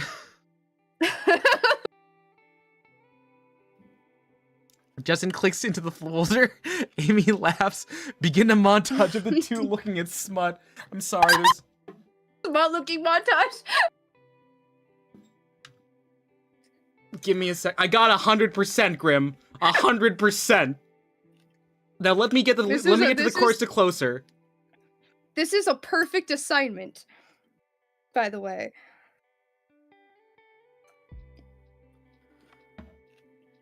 All right, here. I'm sorry. I got it. I'm getting the. I gotta get something here. Oh my God. Oh. Ooh! I hit my shoulder, my clavicle. Oh my gosh, what's going on? I'm trying to make sure I can grab the part of the guitar I need inside the case without moving too far away from my thing. Okay. So Cecily, I'm gonna need you to read through this full set here as I want to say it was closer. Did that work the last time? Do you need to like turn like me up or turn yourself down? I need to turn. You are fine. If my voice is low, that's good. I need to turn out the background music, and no one has said they couldn't hear anything, so that's good. This gave me an A grade. It was 100% jump in a college. Yes. What kind of maybe full 5 hours horse smut montage would be great. It wouldn't be great for the box office, but it would be good for. I wanted to make this in a festival film, so you're gonna read this here. Okay, ready? Okay. Let me make sure I get my chords. Okay. Yeah. So begin the montage of the two looking at smut. Justin shows a picture of My Little Pony character. It seems normal. He then scrolls down the page to show that he had to draw a massive horse cock on it. Amy slaps her knee. Justin responds saying $40 is $40. Amy covers her eyes, peeking between the gaps between the fingers in her hands. Justin shows a picture of a pony and dominates here. There's a man wearing a name tag labeled Flip Flop 72 on the table in front of him. Justin scrolls to the bottom of the page and shows a Remy Doe x My Little Pony crossover. Astounded, Amy nods the words, "No!" There is a knock on Amy's door. Amy quickly turns off her monitor, removing the image of a buff pony in a hard hat and overalls from it, ending the montage. I can't stop. So usually it goes a little further. It stops on stop. What is it? You're almost half an hour over. Do you want to go outside or no? I'll be right out. She turns the monitor back on. That's. Oh, sorry. She takes the monitor back on. Justin has stopped screen sharing momentarily. Hey, that was kind of exactly what I needed after today. I don't think I've laughed that hard in forever. Thanks for the date. No problem. Happy to help. I guess it's time to log out. Sorry for taking up so much of your time. About that. Yeah? How about you take up a little bit more of my time? I'm sorry, what now? Oh. Oh, the cat's here. He's very sad. Oh. Amy types a link into the chat logs. This is my private user account. I'll text you soon, okay? Linda knocks on the door again. 2 blocks. Crap, I've gotta go. Bye. Amy logs off the computer and runs out of the room. Grim, I was 21 and I hadn't been in a relationship in 3 years. COVID just happened. There were no expectations. Where was I? Did I out of the room? Out of the room. Exterior, external. Amy's front porch night. Amy, close to the point that it's hard to tell if any skin is showing, stands on the steps of her porch. Linda aggressively pumps up a comically large plastic bubble. She motions for Amy to enter it. She does. 2 blocks, and then right back. Remember. Yes, mover. Go on ahead. Amy rolls past the driveway and then rolls onto the sidewalk. As she continues her way down, she looks up to the night sky wistfully. External, Justin's backyard night. Justin leans on the side of his house right next to a sliding glass door. He pulls out his phone and scrolls to see the contact details from Remy Doe. He smiles to himself while nodding. Through the glass, his father can be seen entering the room. Justin raises his face to the stairs. Not bad, Justin, not bad. That's what I was thinking. Not bad at all. Justin, what exactly am I looking at your computer screen? Shit! Justin quickly slides the door open and tries to reason with his father. Exterior, comics and game store day. Super. Is she gonna bullshit? I don't know. Oh my god, Fish, no, we're at the end of the screenplay. We're almost at the end. We have 5 pages left. This is a lot shorter than I remember. Well, because I only had to write the first act, and because I can't write endings. I can't write, like, long-term stuff before it gets really bad. Justin, dressed in a plaid button-up shirt and cargo shorts, walks down the sidewalk. He gets a notification on his phone. He checks it, smiles, and gets another notification. He does not smile, he takes it. Wait, what do you want, Mort? Petals, if you were ever going to come for a cameo, now would be the time. Now would be the time. Petals, if you want a cameo, now is the time. You can be 72. You can be Clip Clop 72. You can be Clip Clop 72 right now. Yeah. The golden opportunity to be Clip Clop 72 is right here. It is presenting itself for you. It's like glowing. Like there's like a heavenly light. It's like, oh. I assure you, the Brony Smut arc is extremely integral to the plot. You missed the smut subplot, Fish. Oh yeah, there's that. The main character has that going on. Okay. Going once, going twice, going. It's not 5 hours of a montage. It's the length of the first verse to the song "Closer" by the Chainsmokers. Okay, I told you to call me Clip Clop. Montage that is integral to the themes of the story. It is. It actually is. Is it? Yes, I can defend it. I know. I have the notes for what this. I have the notes for how this is supposed to end. I just need to find them. I told you to call me Clip Clop. If you want more art, I already told you I'm putting a moratorium on pony porn. I can pay you double, triple even. If not that, I can get you a spot at a pop-up gallery nearby. How do you know where I live? So you want the gallery space? Justin briefly pauses to think. He shakes his head. Wait, never mind. Never mind that. Goodbye. No, wait. So I was like, no, wait. No, wait. There's so many references to online beams. It's so bad. Justin shuts off his phone. And y'all are joking, but kind of it is. Justin shuts off his phone and then walks inside the shop. Grim, you can't say load bearing when we're talking about brony porn. Ah! Interior comics and game store continuous. The shop is near empty. There are random geeks in the back, living through boxes of comics. Kevin and Tucker sit slouched on the couch in front of a flat screen. They are fucking around on their laptops while watching the Remy Doe stream on the television. Levi stands at the cashier's register. Hello, Justin. Hey, Lev, what are you guys up to? The usual, scheming and talking in circles about their crazy dispensary company. It's not stupid. Ganges R Us is going to rock the world. Just you wait and see. Ganges R Us. Yeah, wasn't. We the People really should have been the second one instead of Ganges R Us. Yeah. Also, weed was not yet fully legal in the state I was at. Yeah, like I was like, guys, you're like falling off. Like You're falling off. You first you were cooking. You hit a home run with Weed the People. Yeah, Weed the People's peak. Yeah. Levi and Justin look over the couch. Tucker's eyes are glued to the Remy Doe stream on the TV, and Kevin is coding a rudimentary page in HTML. You here for your package? I came in here earlier this morning. Levi pulls a cardboard box from below and places it on the counter. He prints out a receipt and hands Justin a pen. He signs and walks towards the door. Kevin sees him, gets up, and blocks his path. Okay, now where do you think you're going? You've got to stay here and hop onto this business opportunity. It won't be here forever. Your boy's got a date. Sorry. Kevin looks inquisitively. Whoa! You lying to me? Not lying. Kevin steps aside. Justin exits and proceeds to his car. He lied to me to my face right now, didn't he? Definitely. Oh, no doubt. Interior Justin's car continuous. Justin sits in the driver's seat, trying to open his package. Inside of it are multiple power banks and a Bluetooth earpiece. He puts the earpiece on and plugs his phone into the power bank. His phone begins to ring. He answers. A life-size version of Remy Doe appears in his passenger seat. She brushes off her shoulders. He speaks at his phone, which also has Remy Doe on it. So this is just a visualization. This isn't actually happening.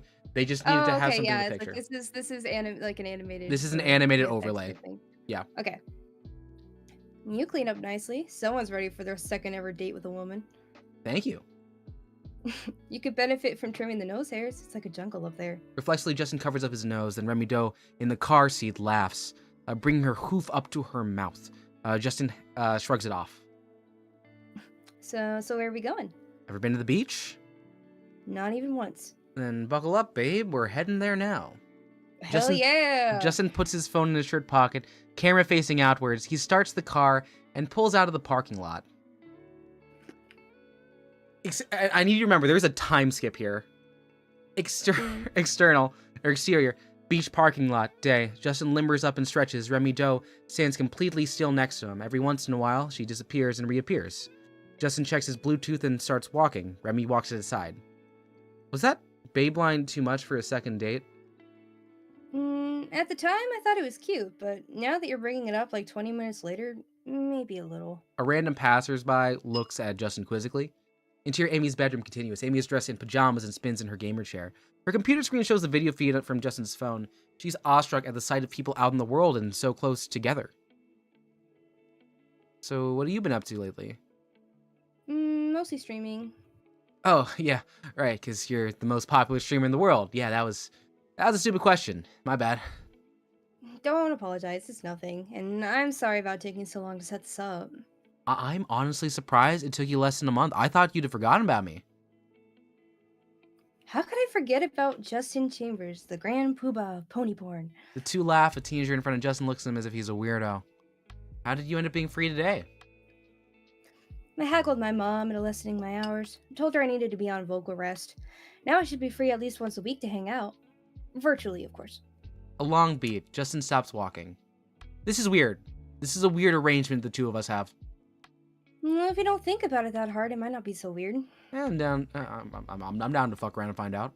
He starts walking again. Exterior beach day. Justin and Remy walk side by side across the sand parallel to the water. Remy seems overwhelmed. Are you good? You seem a bit, like, quiet, or is that, like, vocal rest talking? A little overwhelmed is all. I'm not used to being outside of the house. Same, but last week my friend Kevin dragged us to a glass-blowing class because he was sure we could find a way to mass-produce bongs for cheap. That sounds like fun. What I wouldn't give to have friends. Justin pauses. Huh? Like those. I mean friends like... Okay, who am I kidding? It's complicated. Remy Doe drags her hooves in the sand, and Justin checks his phone to make sure the call hasn't dropped. Can we move on from this? I'm not really feeling it right now. Yeah, sure, of course. I'm trying to figure out how to read this for a second because I think this is a bit of a typo. Okay. So have you planned to wow me on this date? Don't go thinking that I'm some sort of one-trick pony of an artist, even though I'm more than a smut peddler. I thought we built a sandcastle. Sound good? So DTF, down to forgive. Sorry. Oh, okay. All right. Yeah. Okay. All right. Also, bye, deal. Yeah, let's do it. How do we do that? All you gotta do is sit back and enjoy as I try to justify paying 4 years of college tuition for an art degree. Justin gets to work drawing a perimeter in the sand and etching schematics within the border. And that right there is the final word I wrote for this script. I wrote this again.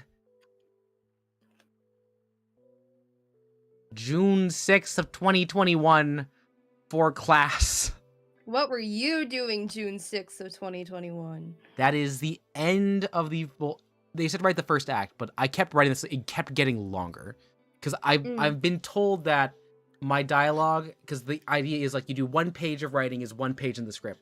But everyone's just, like, quipping back and forth so often. It goes so much quicker if we're not dissecting all this and trying to defend the fact that I talked about pony porn so often. Did you have to do research for that? No, I did not. I did not have to do research. Remember, I was on Tumblr in 2015.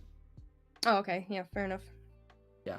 You've been researching it all 2015. All 2015.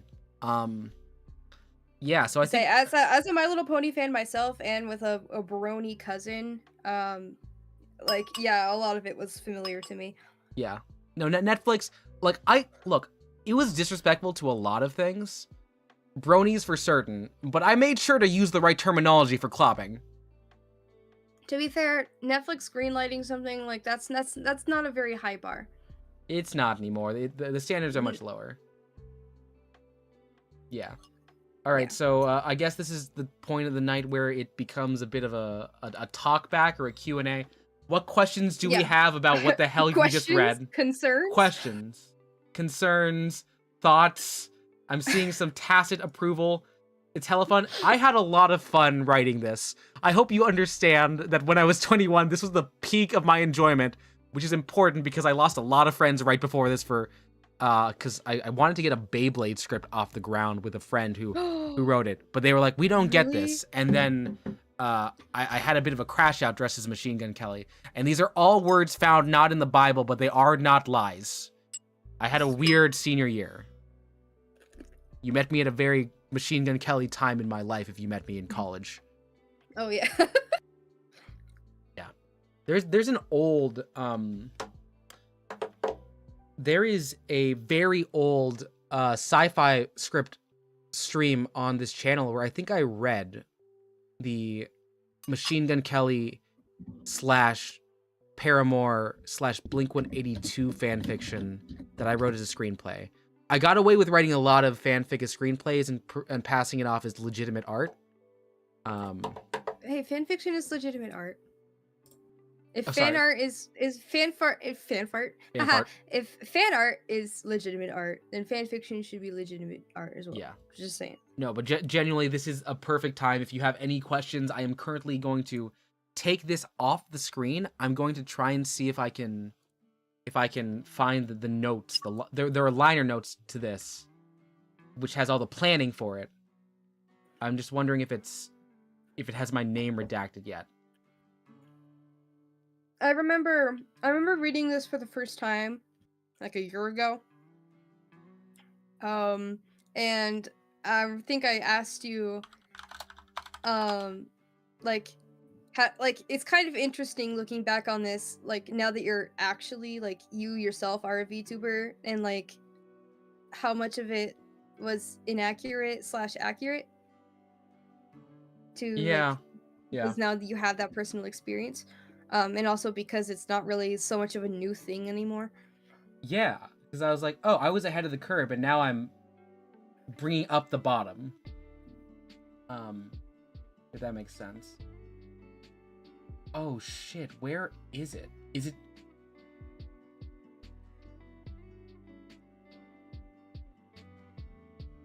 So does the story take place in 2021? It Like, is immediately year that you wrote post-COVID. It is immediately post-COVID.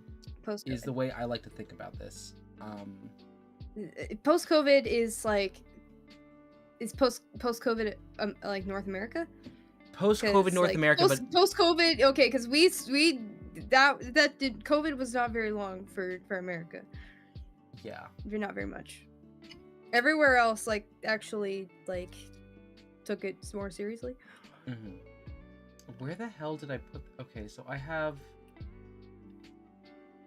There is an entire like unzipped file that I need to get here. Because I have my college writing stuff in here, but where is it? This was year 4? Let's see. Glenn Koskaroba asks, genuine question, is this based on any damsel in distress archetype in particular? So this one was, this is actually, and it's actually, if you're wondering why there are 2 blocks in the first page, it came from an idea that me and my friend, who I went to Japan with, the not Dendo one. Not Dendo. Yeah, so we had both been very single at the time and very into VTubers. And while I was on the Hololive side, he was on the Hololive side, but also he was into the Japanese side as well. And I also brought in some of that like indie or like mini corpo set. So we put all our stuff together and we're like, what are the most like compelling stories?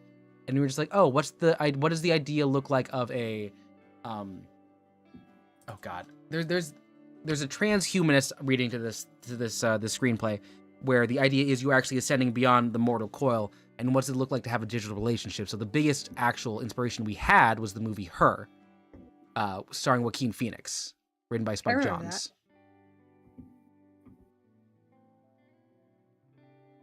All right, Tangu, Cringe OCV. Oh, Tangu, oh, you missed it. Why the pony smut? Because I needed something internet that other people would understand. There were a couple other options that were bandied about. I knew I wanted to tie Justin, the character, to something intrinsically digital. I wanted a job that could only make sense if he was on the internet in a way that could make him isolate from his friends and the world around him. So he could be fully self-sufficient while still being in a place where he's possibly living with his parents. Yes, Tengu, you missed a lot.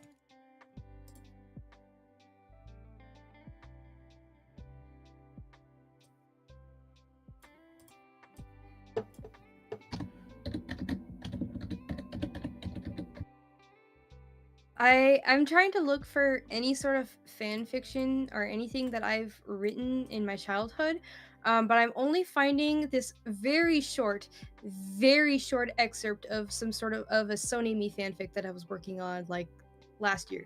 Oh. Very short excerpt.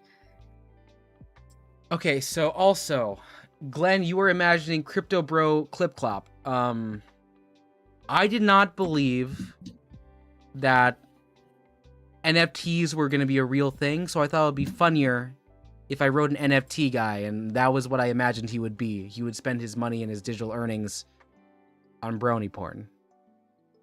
So that was the thought process there. Wow. Yeah, God, I forget like all of that happened in 2021. It was I a guess big like year. the past like 5 years have just gone like so like it was like a snap, you know? Yeah. Like it all kind of blurs together. Hey Swag, you missed it.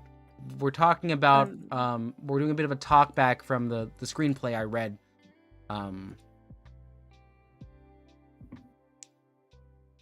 Where the hell is this? You walked into yeah, so here I'll actually just show it because I can't seem to find the notes. I'm gonna see if I can find it on my old school account. Hopefully they haven't deleted it yet. So I'm gonna turn on the share here. So this is a script I wrote when I was 21. Before I was a VTuber, I wrote a rom-com about a VTuber. And I have a lot of the pre-write here, so I'm gonna try and explain a bit more. Last 10 years, yeah, Tango, you have mentioned you are a bit older, but we don't judge. You're good. Let's see. Do I have my... Okay, I'm still logged into my old account. That's great.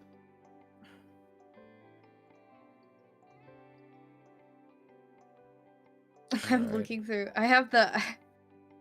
Oh my gosh! Wow. Never mind. I don't know if I should say that out loud. Here, so I will not. But it is very funny that I have it. It is not 5 hours, but it is. Wait, was it? Sorry, there's a mixture of things. There's a mixture of things here. Let me check.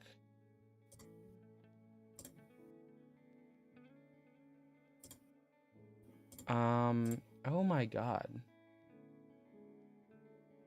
Oh, I hope that person is a doctor now. I really hope they are. Yeah, Swag. That's what they're drawing. This was. So anyway, people want to be VTubers, blow your mind. How? Yeah, no, it's insane. A lot of this I had written does not match the numbers. I had done a thing where I said it would be like 400k concurrent viewers, and that was just to make sure people knew what it was, like, so they would understand, like, oh, this should be a big deal. Think of this as a big deal. But Maybe... they didn't. It was definitely too high. I think if you wanted to keep it realistic and still have that high number, she could say like at one point maybe something like an anniversary stream or something like that hit like a peak of 400,000 viewers. Mm-hmm. Yeah. Like instead of it being on average, I think that's a little more realistic while still being like, well, that is a big number. Yeah. Oh my gosh, where is all this stuff? I swear I had this in. It might be in my old computer. It might be there. You like to think that I'm just, a pair of boobs and a pair of legs. Just boobs and legs. Well, I think so. I'm wearing a blue shirt. So I think what I was going for was I think Koneko-chan in oh god. Neko Sugar Girls. Yeah. She wears a blue shirt, and then she's also got like that ridiculous shading underneath of her boobs. And like half the time you don't even see her torso.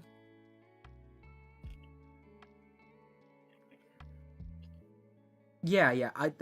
I believe that, like, having it not be concurrent viewers and instead being a reasonable metric, that definitely makes more sense. Where the hell is this? I swear if I lost this is like I have the one I wrote a full like pilot for a TV show about space fascism and Code Geass and bugs. Yeah, Grim knows about Neko Sugar Girls.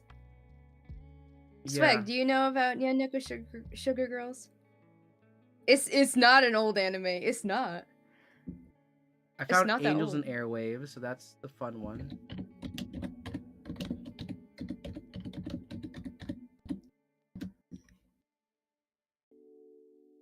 I'm gonna see if I have any of these old files in Love VRM. My other account. Oh, it's from 2010. Yeah, that's not that old.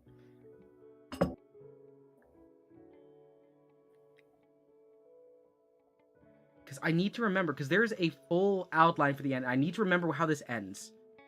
Did you hear? Yeah, no, there was some stuff going on there. If I can find it, I'll download and we can read that too. But it's kind of late.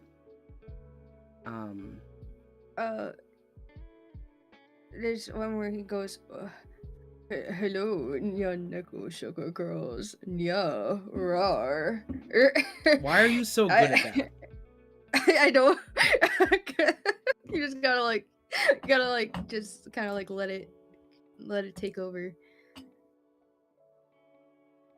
I'm gonna do a quick. I wish I had a nya rar. You don't need a nya rar. That's I got so the much. hamburger sandwich from the Japanese dub. Yeah. Hamburger sandwich to Coca-Cola.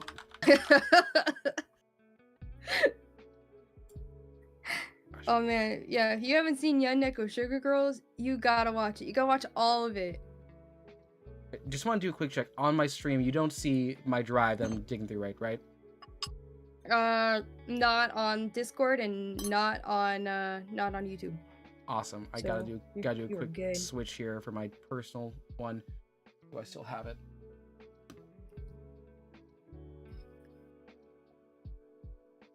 That's not a long time though.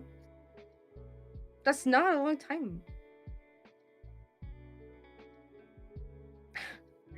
You didn't dude, you didn't even like see the nurse? The nurse is like my favorite character in that show. Is that the one famous for being crudely drawn? Yeah, it's a fanime. And it just looks god awful.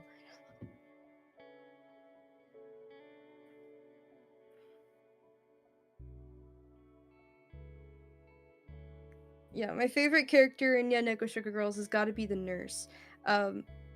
Like like her voice is like deep fried to oblivion and it's so funny.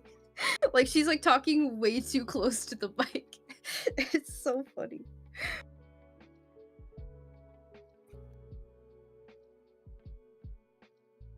Yeah, 2007 was just 19 years ago. Okay, but like but that wasn't like a long time ago. Like sure, it might be considered vintage at this point now, but you know, it's not that long ago. It's not. Kill la Kill's my third. It's not. Wait, is it Kill la Kill's that Is old? it? The fuck? I thought it was older. Oh my god. Gurren Lagann is this 2007. Yeah, no, that's my favorite anime. That's my favorite anime. Did I not move this onto it? I think it truly is all on my old laptop. Why did I bring this one on without it?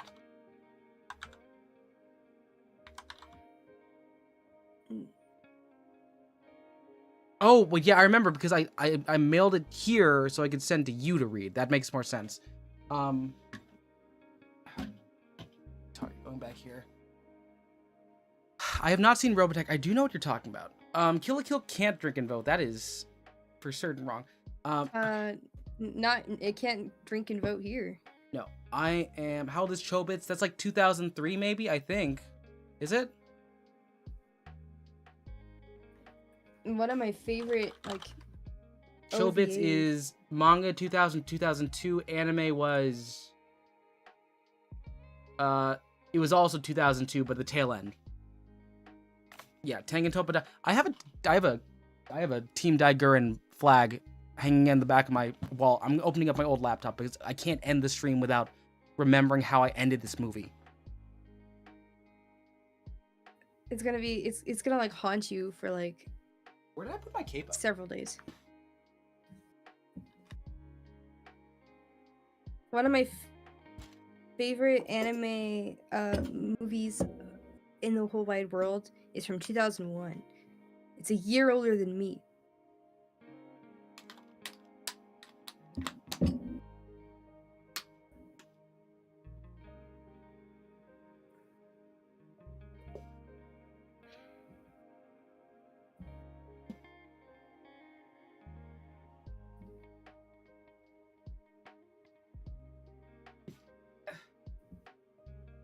Oh god, dusting up this old computer. Does he sniff horse glue? He does not sniff horse glue.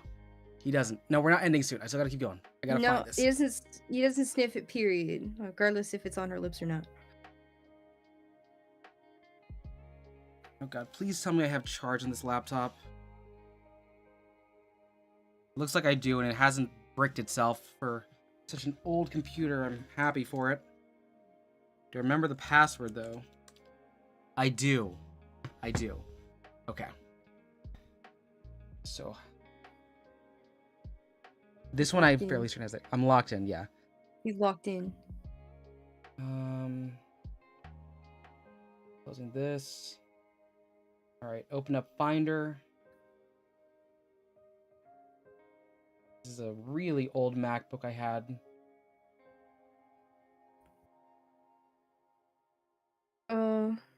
Music to sleep to. I can fix that. If you don't want it to be. What?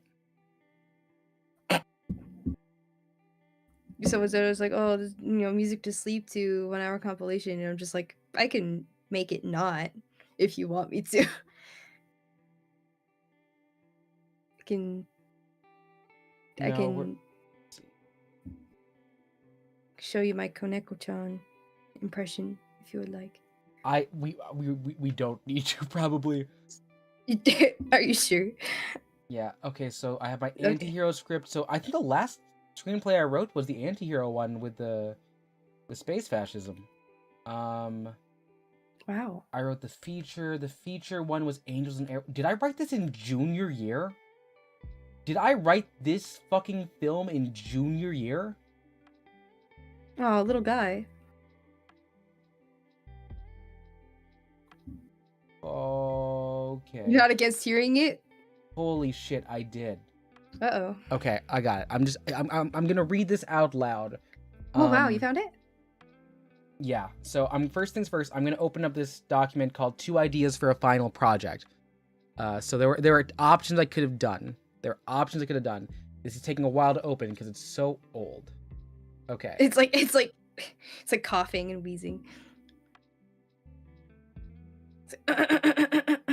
All right. So these were my 2 pitches. I'll read you the first pitch, which was love.vrm.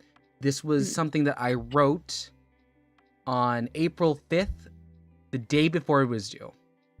Project 1, love.vrm. Virtual Romantic Memories. It's a film. The year is 2024. VTubing, the practice of streamers/YouTubers existing as computer-generated avatars, has hit the mainstream.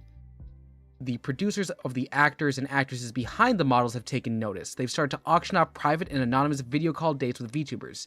Amy, the actress behind the most popular VTuber, Remy Doe, has had to sit through a lot of them, and they're usually pretty creepy.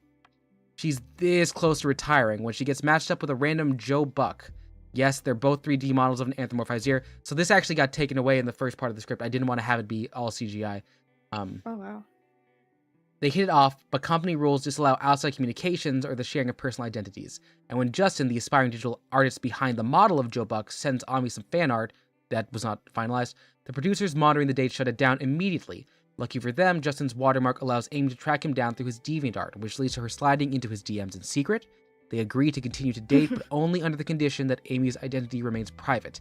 As they fall deeper in love, Justin begins to feel an emptiness in knowing that he's sharing his entire self, while his significant other hides behind an expensive PNG, leading to a rift between the two.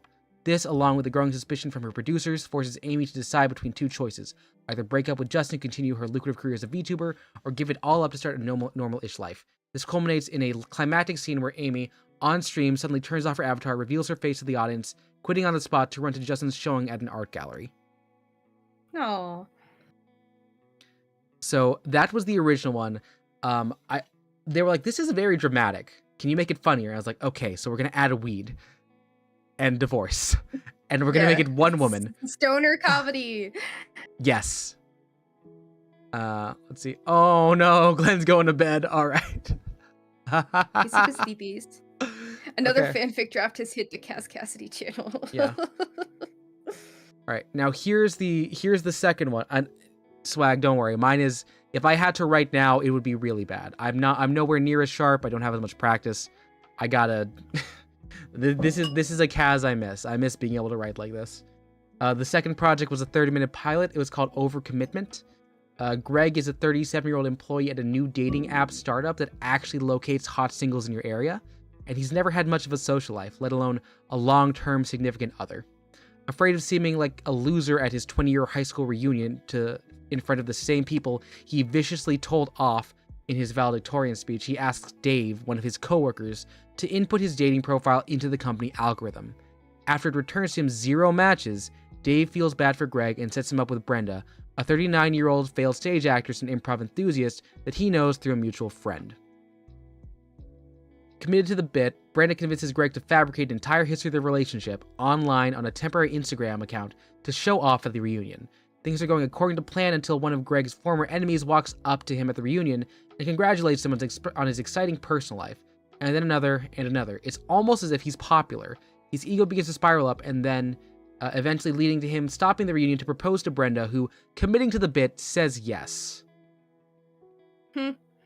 Yeah. Oh boy. That one that sounds like a disastrous good time. Yeah, it was a very normie plot. You can tell which one I really wanted to do. Yeah. It's like, you can tell which one you thought of first and really, really wanted to do. Yes.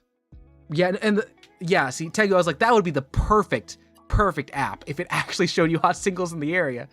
But there. This sounds like an H game. Kind of. The first 15 draft, I have pages 16 to 32. The final one got to 32 as well. The final 2 acts, I have the final synopsis. And oh, that's the class version. I need to have this somewhere else. All right, y'all ready to hear the ending of this? I'm very excited. Okay.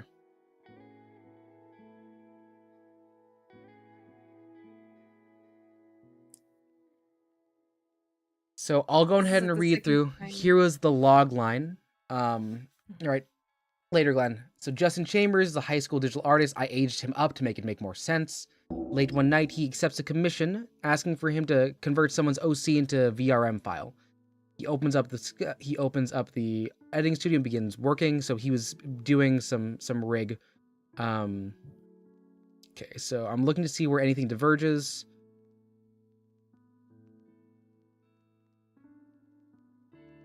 There's still the watermark part. There's still the Wi-Fi router where Linda's a lot more antagonistic in this version, where she sees that the date goes on. She actually interrupts and chooses to do that. And that becomes part of the issue. But Act 2 begins where they actually devise this arrangement. So there's the time skip actually begins here. So they go out in public where Amy privately streams the model to Justin's phone, and then there's the Bluetooth. At a dinner date at a fancy restaurant, Amy tells Justin about her dreams of becoming a serious musician after VTubing. Afterwards, during a visit to a local art gallery, Amy encourages Justin to try to put his work out there and be publicized. The two of them agree to work together to reach their goals, and after a couple of weeks, Mickey takes notice of this and asks his son about his change in demeanor and productivity, leading him to reveal that he's got a girlfriend. Amy and Justin share an intimate evening that culminates in Amy telling Justin that she loves him after phone sex. So this is actually pulled directly from the movie Her. Following an uncomfortable scolding from Mickey after bringing Amy to dinner, so this is on the phone, Justin reevaluates his status of relationship. The seed of doubt grows, leading to a full-blown fight between the two of them, where he questions whether or not they're really together, highlighting how she knows private information about him, while he knows next to nothing about her. Amy is tearfully unable to say anything, and they break up. Linda finds Amy crying in her room and bans all contact with Justin. Moving into Act 3, hello Ace. Justin moves out of the house and into a nearby studio apartment. Heartbroken, he throws himself into his work and submits an application to use the gallery space that he and Amy visited. Notice how Clip Clop doesn't appear at all. Clip Clop was added for comedy. Meanwhile, Amy returns to streaming as Remy Doe, with her mother strictly monitoring her internet. She begins writing new music and preparing for the album's release stream. Weeks later, Mickey receives a NDA in the mail with a significant amount of money from Linda addressed to Justin. He goes over and drops it off, congratulating his son on getting his life back on track. Justin remembers that the address on the document is the same as the payment envelope for one of his early commissions, a rough draft file he made of Remy Doe. He goes to the address and is denied entry by Linda.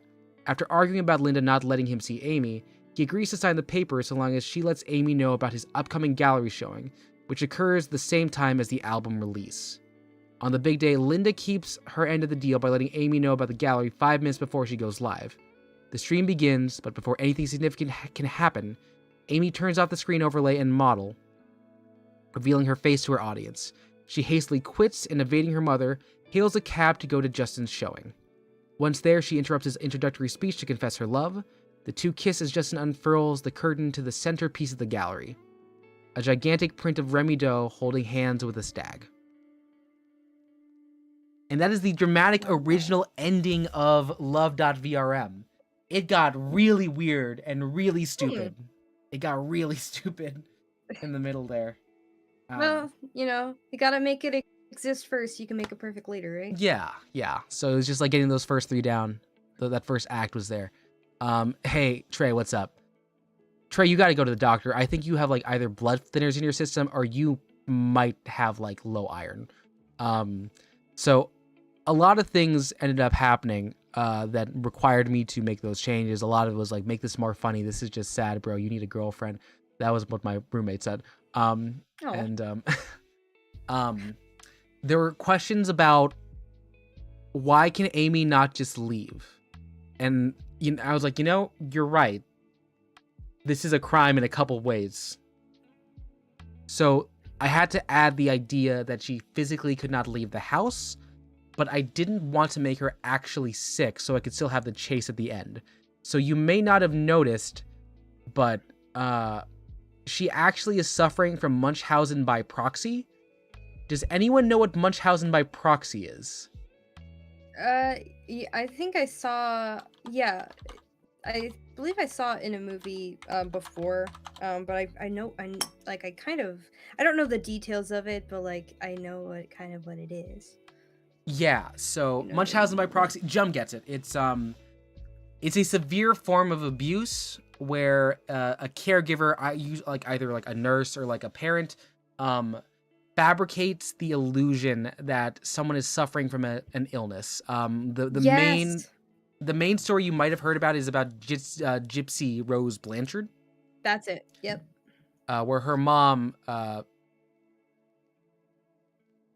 believe, for years had her thinking she was super sick and couldn't get out of a wheelchair.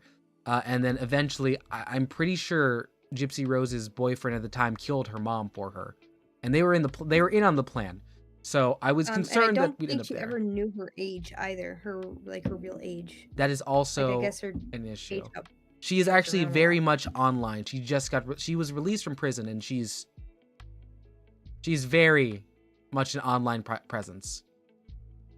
Wow. Yeah. So that's love.vrm. There were a lot of stages in this. There was a lot of turmoil, and a lot of the issues did come from the fact that I was like, I need to write a reliable friend group to surround, because if you couldn't tell, Justin really doesn't do much in this part. He's aimless for the first third. He doesn't actually get his butt in gear until the middle of the second when he realizes he has something to do. Yeah. Likewise, oh no! Conor, no, oh dude, you missed it. You missed it. You missed it. You missed the script. It was I hope this is a good VOD. I hope it doesn't get taken down. There might be parts where I need to mute because I was playing guitar to play the montages. Serenading. Yes. But no, this was good. I liked this piece a lot. If I'm looking back at my college writing, this was probably some of the most fun I had, besides that one essay I wrote about Final Fantasy actually being like ancient Hebrew literature. That was one that I was surprised I was able to write subject matter wise, and I was able to do contextual evidence there.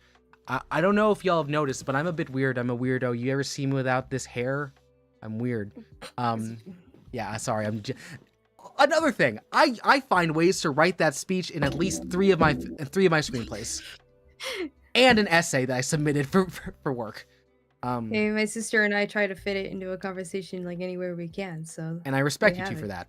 Thank you. But no, I definitely. I was at the point in this college experience where I was not good at making movies. I was not great at directing, but I could write a really good spec script, or at least a really good pitch. So people would ask me to help punch up their scripts and get their ideas down, but I never actually got to make anything. And when I got to that point, I had really just decided, fuck it, I'm gonna make whatever the hell I want, because it's never gonna get off the page. And I think this is the most distilled version of this. There's a more polished version of it, where it is very... I think it's good. I think it's a good story. That's the space fascism story where Bug Emperor, and I get to use the song Fortunate Son, which is the down now. Some makes a bone, we ever seen hand to raise a red, white, and blue. So that one. Did you break something at Blue? I dropped a cabbage on my lap. No! Cabbage down! Cabbage down! And yeah, I'm sorry, bro. You did get You got Riverdale. You got Riverdale. Man. Yeah, so there was that. I'm gonna wipe myself off. And even before that, the worst one that I had was actually another thing I made Cecily read. You remember I Sorry You Have to Hear About This Now, Billy? It was the Angels and Airwaves, I believe, is the final naming of it. But it was that Machine Gun Kelly like era thing where I was making fanfic of him and Blink-182. I used a lot of the same stuff. It was named Angels and Airwaves after Tom DeLonge's band. And that one is fun, but it was also written in a 48-hour fever dream to impress a girl. She was impressed that I finished it that quickly. But yeah. Let's see. I'm looking around to see what other stuff I had for year 3. So I had the TV pilot. The TV pilot was a really good one. That one I think I would actually like to sell at some point. I actually pitched that to a screenwriter in like Hollywood when I was 20. And I still have it there because he was, you know, my inspiration for getting into screenwriting. And he said I had a gift, and after he said that, I cried. Aww. And now it's a yearly reminder on my phone. And, aww, you know, it feels kind of weird because I didn't continue it, but, you know, I have that. I have that at least.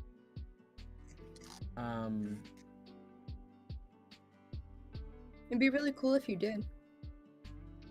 It would be. It would be. Yeah. I don't know. I wish I could see him again. Let's see. So, my senior year, my last setup, what did I write? I swear I wrote something. The Antihero was my second quarter. I might not have actually had a writing class for my last year. Next up, my Spectre Boxcar Racer. We can work with that. I can work with that. Year 4, I wrote a feature. That one was Angels and Airwaves. I was based off of Tom DeLonge. But here, let me read you all the let me read y'all some of the stuff I wrote for Unfortunate Sons.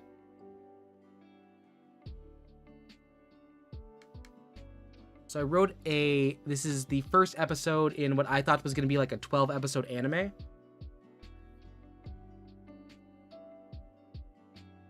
So this was my artist statement because I had this in a packet. Unfortunate Sons pilot artist statement. Throughout my screenwriting career, I have strived to test myself by creating stories that my younger self would have loved to see on American television but never could. As such, I've written a lot of content that could be described as out of the box and internet conscious. In my portfolio, I have stories about half-vampire emo kids and stoners, Vtubers falling in love with fan artists for hire, body pillows that come to life, alien abductions heavily inspired by the works of Blink-182, and much more. Looking back, my previous 2 attempts to bring content back down to earth, Heart of the Mountain and Angels and Airwaves, feel like 2 half-projects that contain what the other needs. The former, a story about 2 fundamentally different brothers being broken apart by circumstances out of their control, had a rich, interconnected world and a sense of plot direction. The latter, a story about a mute teenager who was abducted by aliens searching for the world for a sense of belonging, had emotionality and a sense of optimism.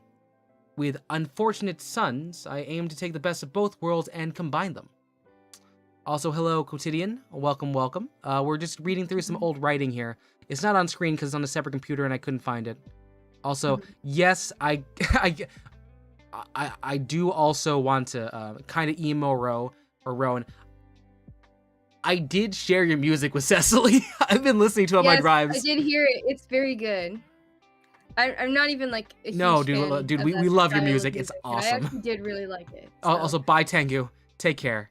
I might be able to find the body pillow one. I think I did send that one out. I'll just need to take a quick look. We can read a bit more, but I'm gonna finish out this artist statement here. The stories in the world of Unfortunate Sons are all my past efforts at creating a serious drama taken to an extreme scale. When writing shorts and feature scripts, everything seems to have a sense of finiteness. Unfortunate Sons is a series that already spans multiple galaxies, families, and decades. When writing my pilots, the furthest I ever saw them going was 22 episodes. Already, I can imagine Unfortunate Sons running for 4 or 5 seasons, based on the character dynamics and geopolitics set up in a 50-minute pilot. Bold. I was really pushing it here. I was really pushing it. More importantly, the drama contained in this story feels extremely pertinent at this moment in time. When I first originated the idea behind the pilot, I took ample inspiration from anime such as Mobile Suit Gundam and Code Geass. The way that both shows mixed political intrigue, personal drama, and visual flair spoke out to me on an emotional level that led me to envisioning a world ripe for an anti-hero to overcome all and eventually sink to the lowest of the low. However, throughout the process of writing the pilot, the world has witnessed acts of pure authoritarian fascism and cruelty by the hands of Vladimir Putin against the people of Ukraine.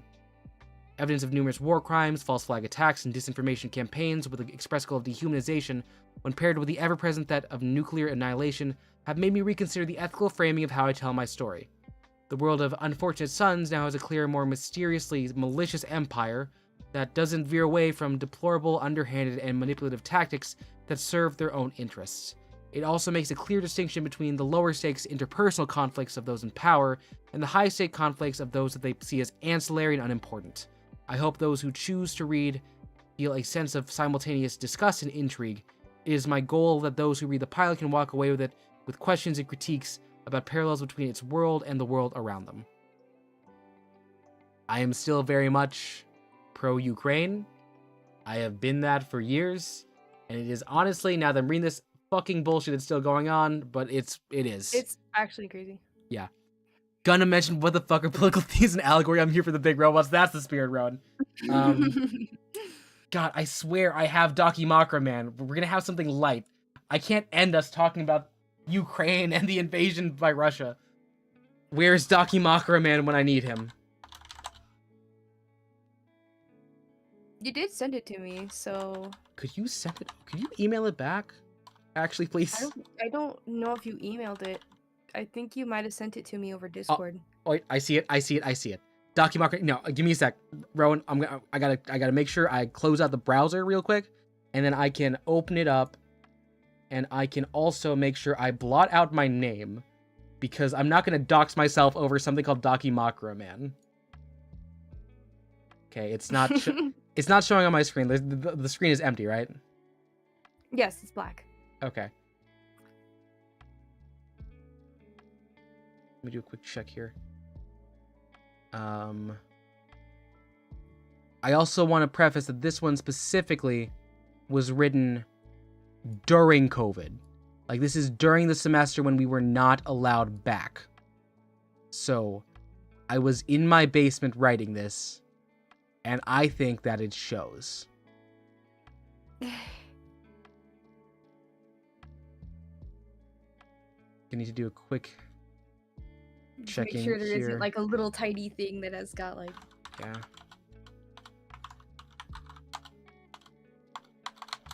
Okay, there is suddenly something in the top bar I gotta watch out for, so I gotta do a quick Swag, save. that's very nice. Aw. Thanks, Swag. I Uh-huh. appreciate it.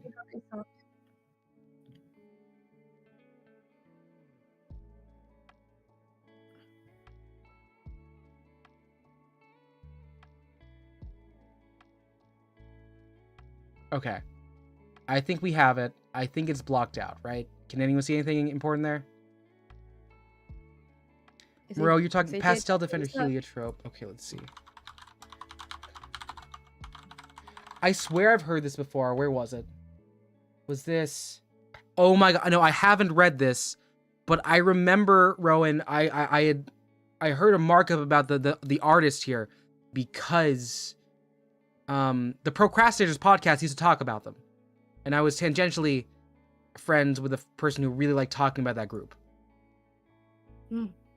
Okay. Cecily, do you see the screen right now? I do. And do a quick just confirmation here.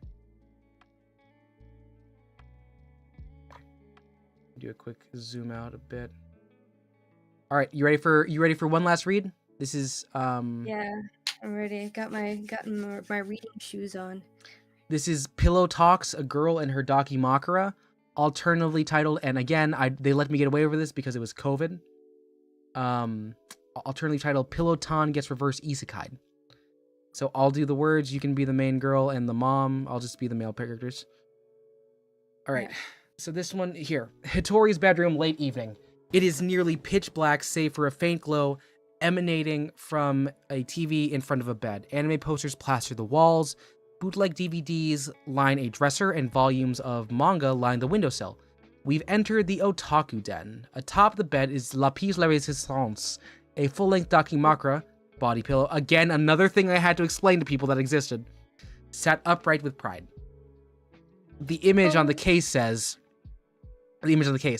a tastefully underdressed anime bishonen. His face says protect me, but his well-defined abs add on the words from myself in a sultrier, sexier voice. I remember reading that for the first time and I cracked up. Yes. All right. Ma, I've told you a million times. I'm 23. You'll get grandkids when you get them. Please stop getting me set up with your friends' kids. It is so weird to see this. I wrote this when I was 20. I am now 26. Oh, man. Hitori Imaishi. For those of you wondering, Imaishi, that is, I did use the last name of the director of Gurren Lagann. Oh, wow. Early 20s Japanese, enters and flips the lights on. She sits at the foot of her bed, disinterested in what her mother is saying on the phone. I think that it's great that Mitsuru is a really nice Japanese boy, but I'm just not interested. Come on, Tori, you should take what you can get while you're young and pretty.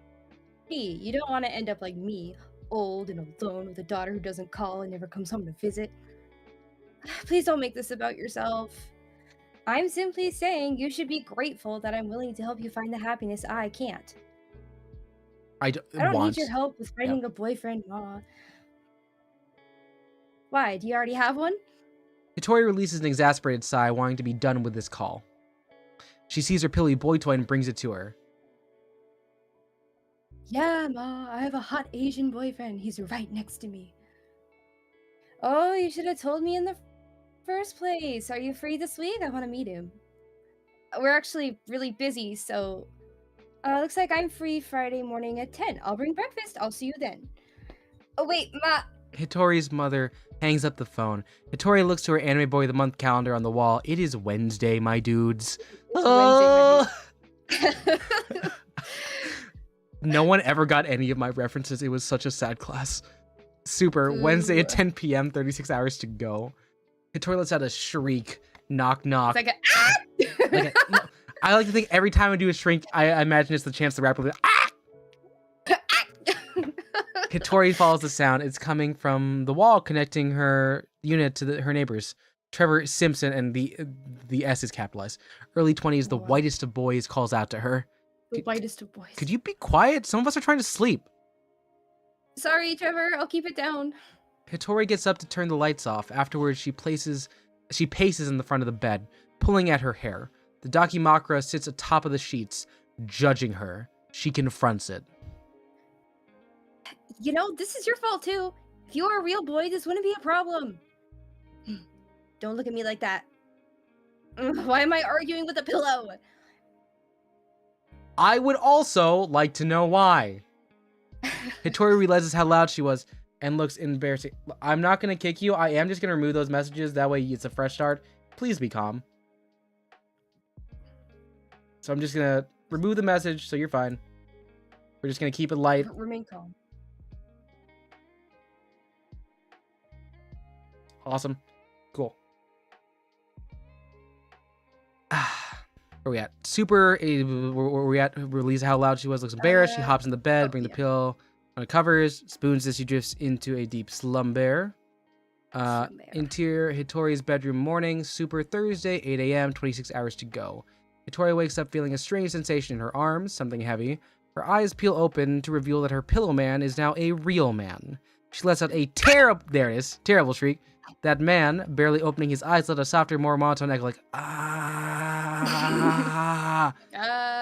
Ah. Hitori violently rolls out of bed while screaming and exits the room. An unfazed dakimakura man starts to slink off the bed.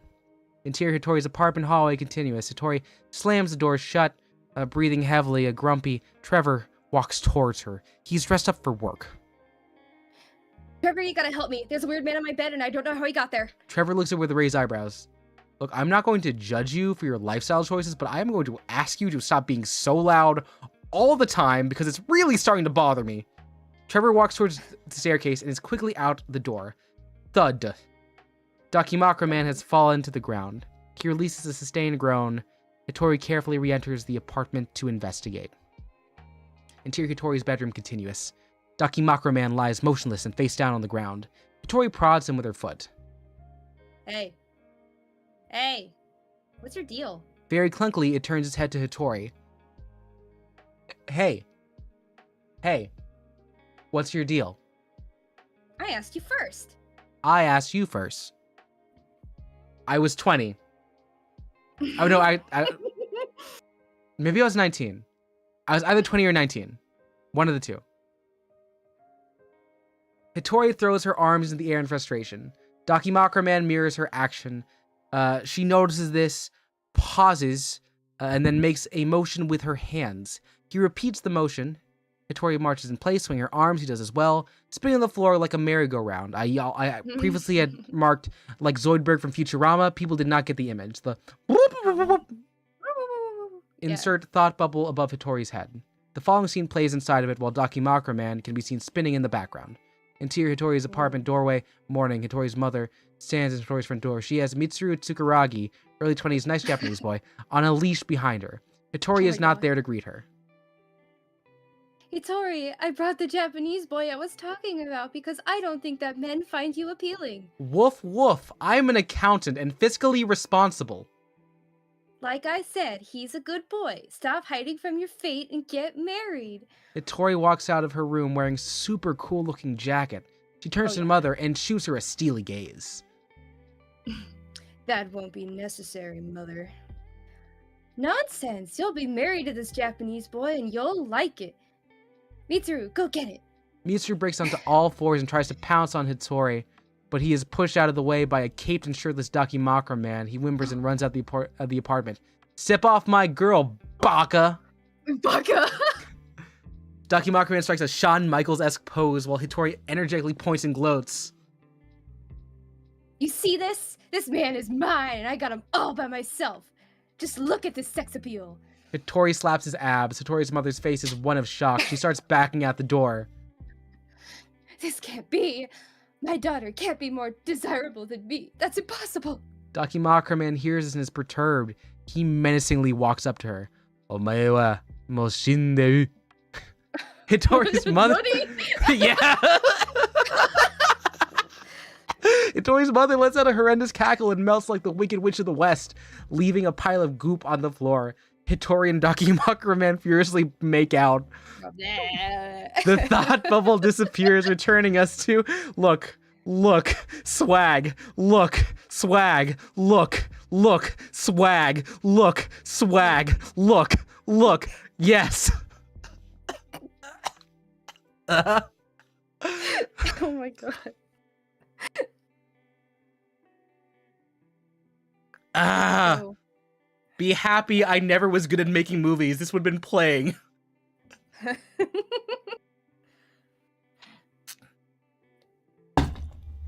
People liked it. They didn't know what was happening, but they liked it when I read this.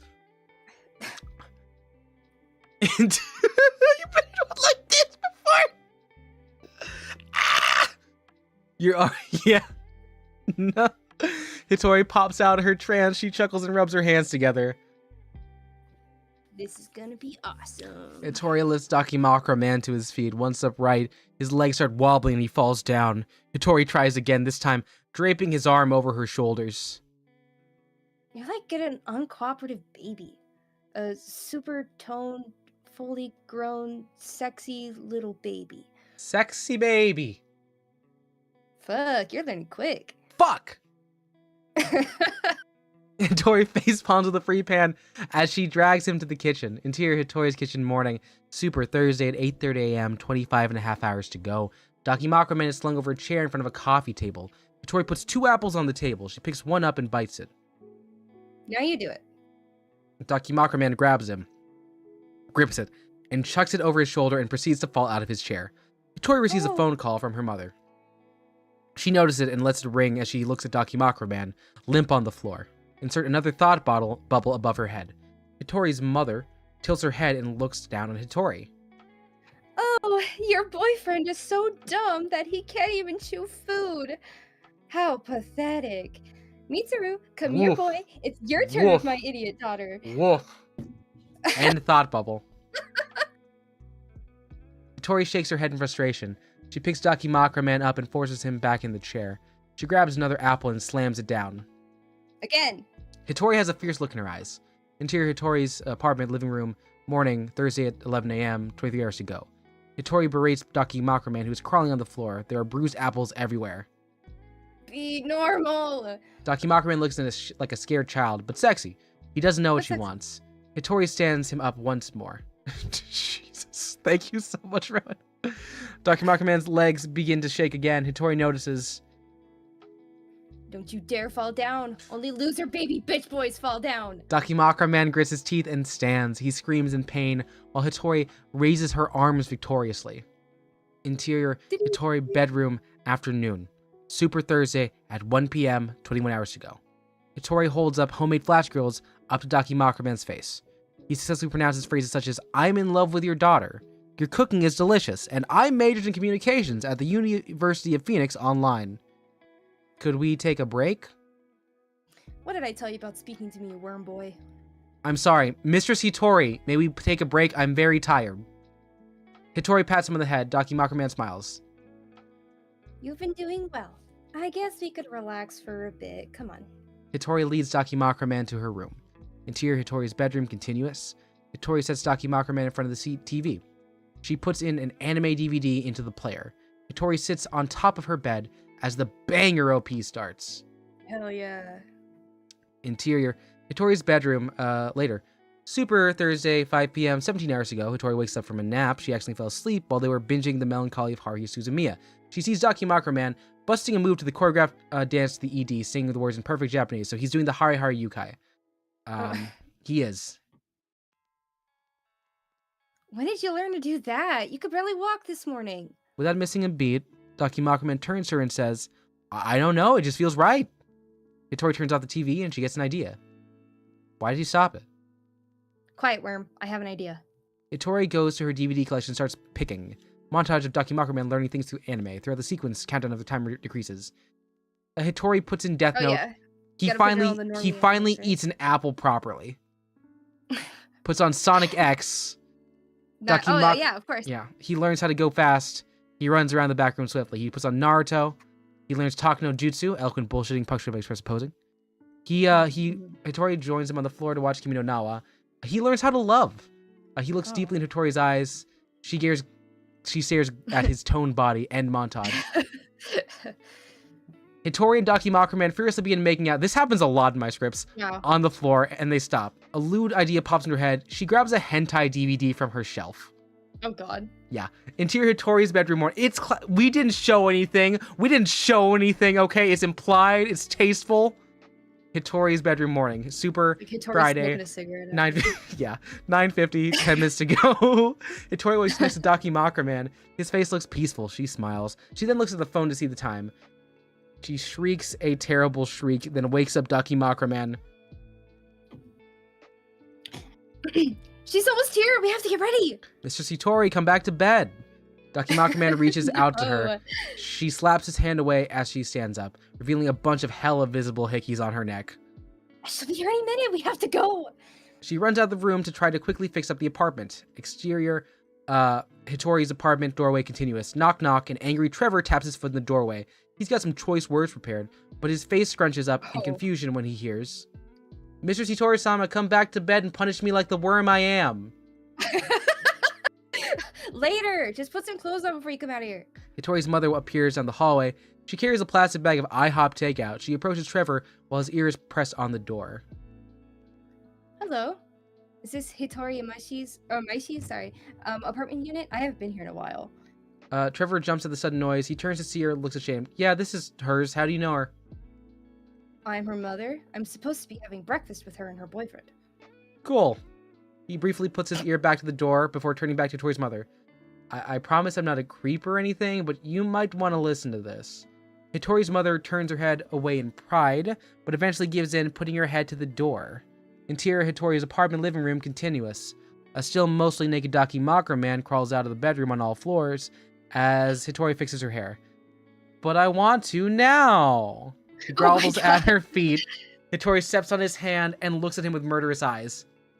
It's time to get serious. My mother is here in less than 10 minutes, and if she doesn't like the hot Asian boy that I found, she's gonna make me date all the ones that she's found.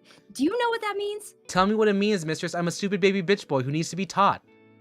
It means that you won't get to be with me. My mom wants to make it so that I belong to them, and if that happens, you don't get to be here anymore. Hittori begins pacing, ignoring Dakimakura's reactions. I'll start out slow.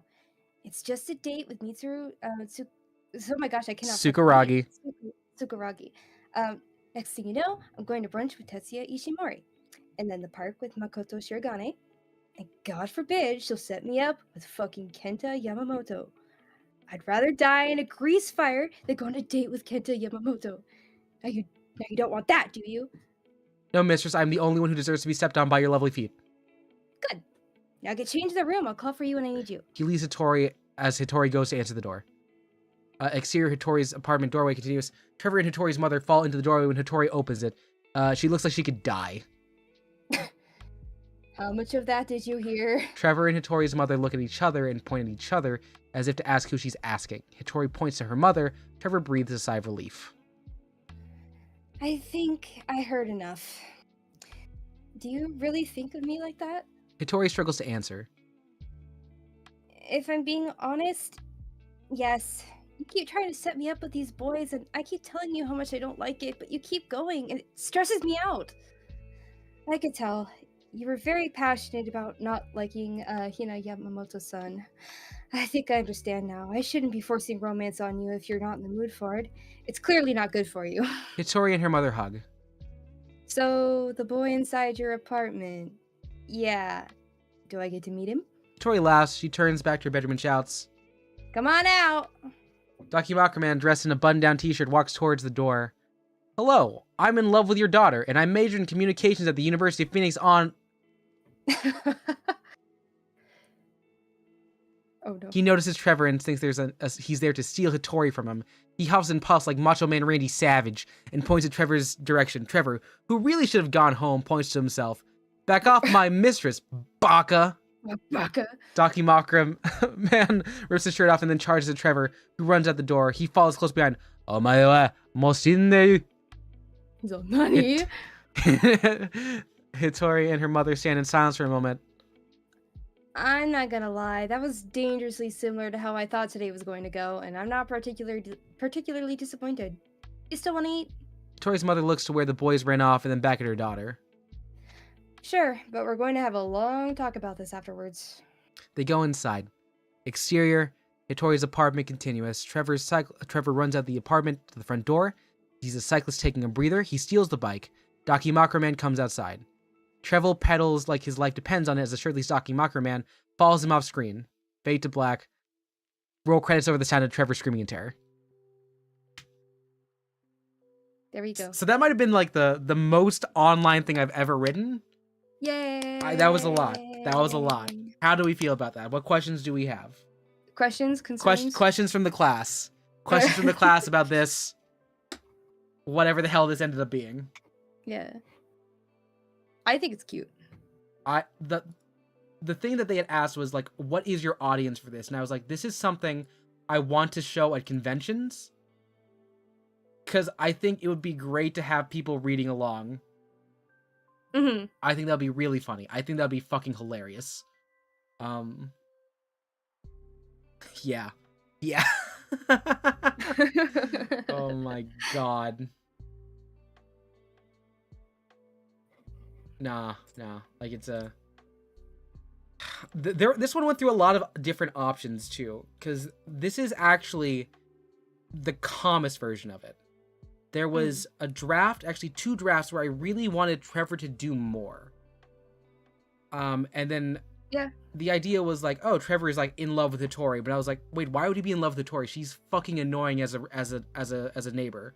So that was what led me to be like, he's just gonna be here. Hey, hold on now.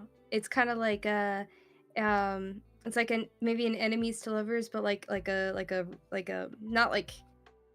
You know, have you read those before where they're like neighbors and that they like hate each other's guts? Yeah.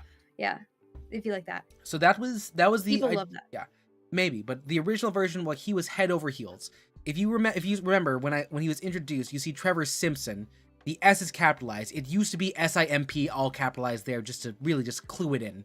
Oh. I know writers who use subtext. They're cowards. And the thought process was, it would be really funny if the second day, the montage involves Trevor trying to help out, and there's a full-on fight while Hitori is the one that goes out to meet her mom, and Trevor has to make sure Dakimakura Man doesn't go apeshit outside. At that point, he can't talk in full sentences. He's still really bad. The montage fails, even with all the anime they watch. That's the first day. The second day is Trevor tries to catch up. And it ends with Trevor trying to be like, so us, and Hitori's like, no. Sorry, white boy. Huh? Sorry, white boy. It's not happening. Yeah. I'm trying to think of other things there. Because there were some other bits in there. I do thoroughly believe that I got a little bit too fun with the kink. There was a lot of kink. I thought it was hilarious. I know it's hilarious, but this is, again, another thing I submitted for a grade. Another 100-point paper, by the way. Well, you did the assignment. I did exactly the assignment. I did maybe a bit too more.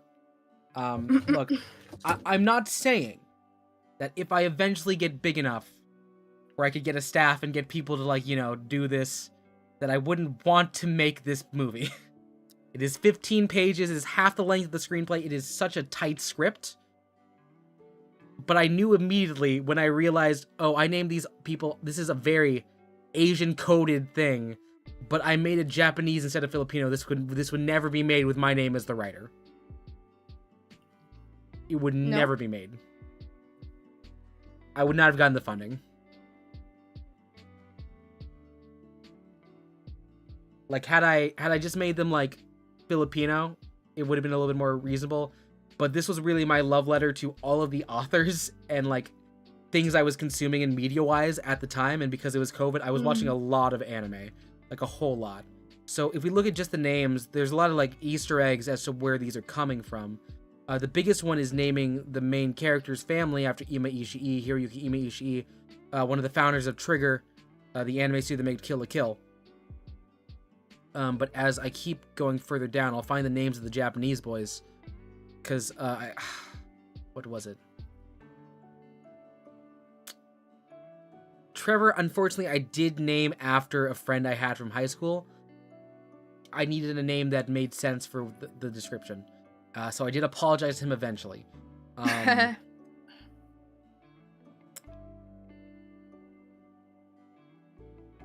first name that pops up, who was it? It wasn't Yamamoto. Who the hell was his name?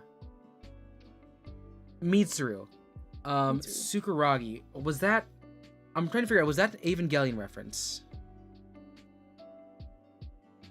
I don't know. I only watched the first 7 episodes. And that was 4 years ago.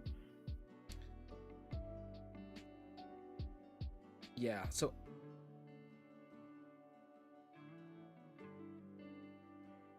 Oh, this was a reference to Naruto. With Mitsuru, the first name was because I had just watched Darling in the Franxx, and I wasn't happy with Darling in the Franxx. So I put him in there.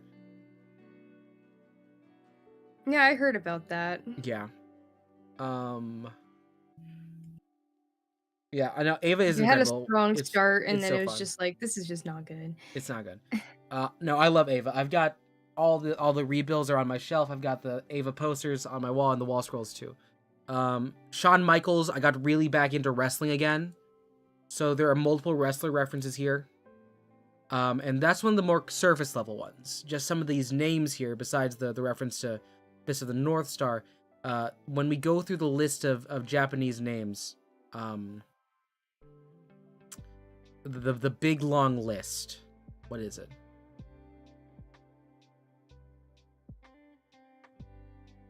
Gotta scroll further down.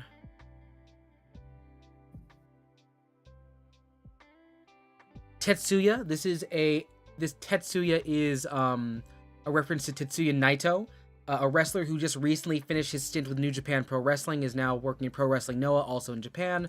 Ishimori was also a member of the Bullet Club, a stable of villainous wrestlers in New Japan. Makoto. Makoto wasn't a Persona reference. Makoto. Oh my god, no, this is a Danganronpa. This was Danganronpa. Because my roommate had been reading Danganronpa and playing stuff, and I was like, I'm gonna borrow this name. Shirogane is from Kaguya-sama. Kenta is from... where I heard Makoto from. Yeah. Kenta is from Beyblade Metal Fusion, and Yamamoto is Space Battleship Yamamoto.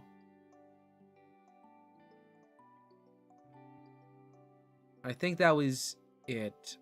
What did I do? Did I have her say Hina was from... Oh god, I think that one was from... Was that Dress Up Darling? Was I reading Dress Up Darling at this point in time? I might have. Yeah, I think that's where that's there. Realized Dress Up Darling had been around for that long. I think the manga was. I might be wrong. Well, yeah, yeah. But yeah, that's... Those are the explicitly named references in this script. Yeah. No, it doesn't like Kachan, Bakadayo. No, the worst part about this is I was in a class with someone who I called an acquaintance. I always loved making him read the worst lines. And the day he was supposed to be here to read, he called out sick. So I think he knew what was happening. I was like, oh shoot, I don't know anyone else in this class who I trust enough to read Dakimakura Man, and I felt so bad. Oh man. That sucks. Yeah, it did. Okay. He betrayed you. I do. Well, he also was saving himself. I fully respect the idea that he was like, I'm not gonna do this. You're not gonna get me 3 scripts in a row. Oh man. Nah, bro's a homie. He vouched for me for a couple things. I don't think so. Yeah. I do think this is probably a good place to end it. Ending on a happy note with Dakimakura Man. Yeah. Yeah. I think that's good for now. Tomorrow I think is Deltarune Chapter 4. We're 30 minutes into Deltarune. I'm excited. I haven't done anything to like build up the actual like the fuck. I haven't done a thumbnail yet. So I'll do that when I get back from work tomorrow, but assume we're gonna get done with is Deltarune like a 4-hour experience for you? Do you remember? I think it was, I believe it was about the same length as chapter 3. Okay, so it might take 2 streams, but I'll try my best. That and that final boss fight's kind of tough, so. Okay, but like scaling it though. Like like all right, I think hold on. Yeah, did I beat it in like, I think I beat it in like, wait, final boss or secret boss? No, final boss. Oh, okay. So then I'm gonna do the secret boss too. So this might be a 2-stream kind of Deltarune week. Oh yeah, the secret boss is hard too. I didn't do it, but I watched my brother do it. Okay. Right. Whoever is still here, I'm going to send y'all over to... Let's see, who here is live? Choco is currently... Oh no, it's not a Manga Monday stream. I want to get something chill. Kuro, are you streaming yet? Can I send them over to you yet?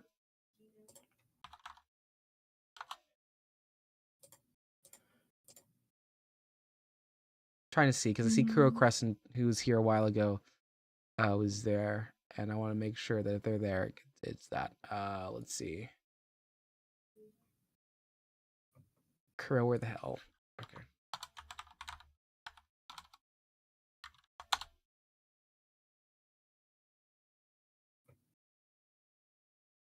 It's another 20 minutes, so we're just gonna go to someone. I'll grab someone random. You're going to.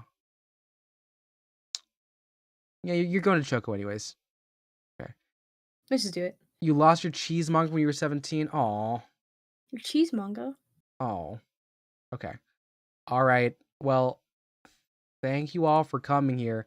I know it kind of cleared out near the end, but I'm glad y'all were able to experience that It was a fun adventure. that adventure, that 2-part adventure there.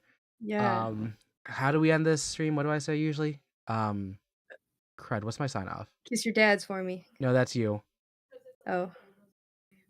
Um, You could say that if you want to. no, probably not. Oh, okay, just an offer. Just offering it up.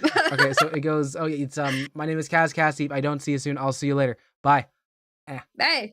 Bye. Bye. Bye. Bye. Bye.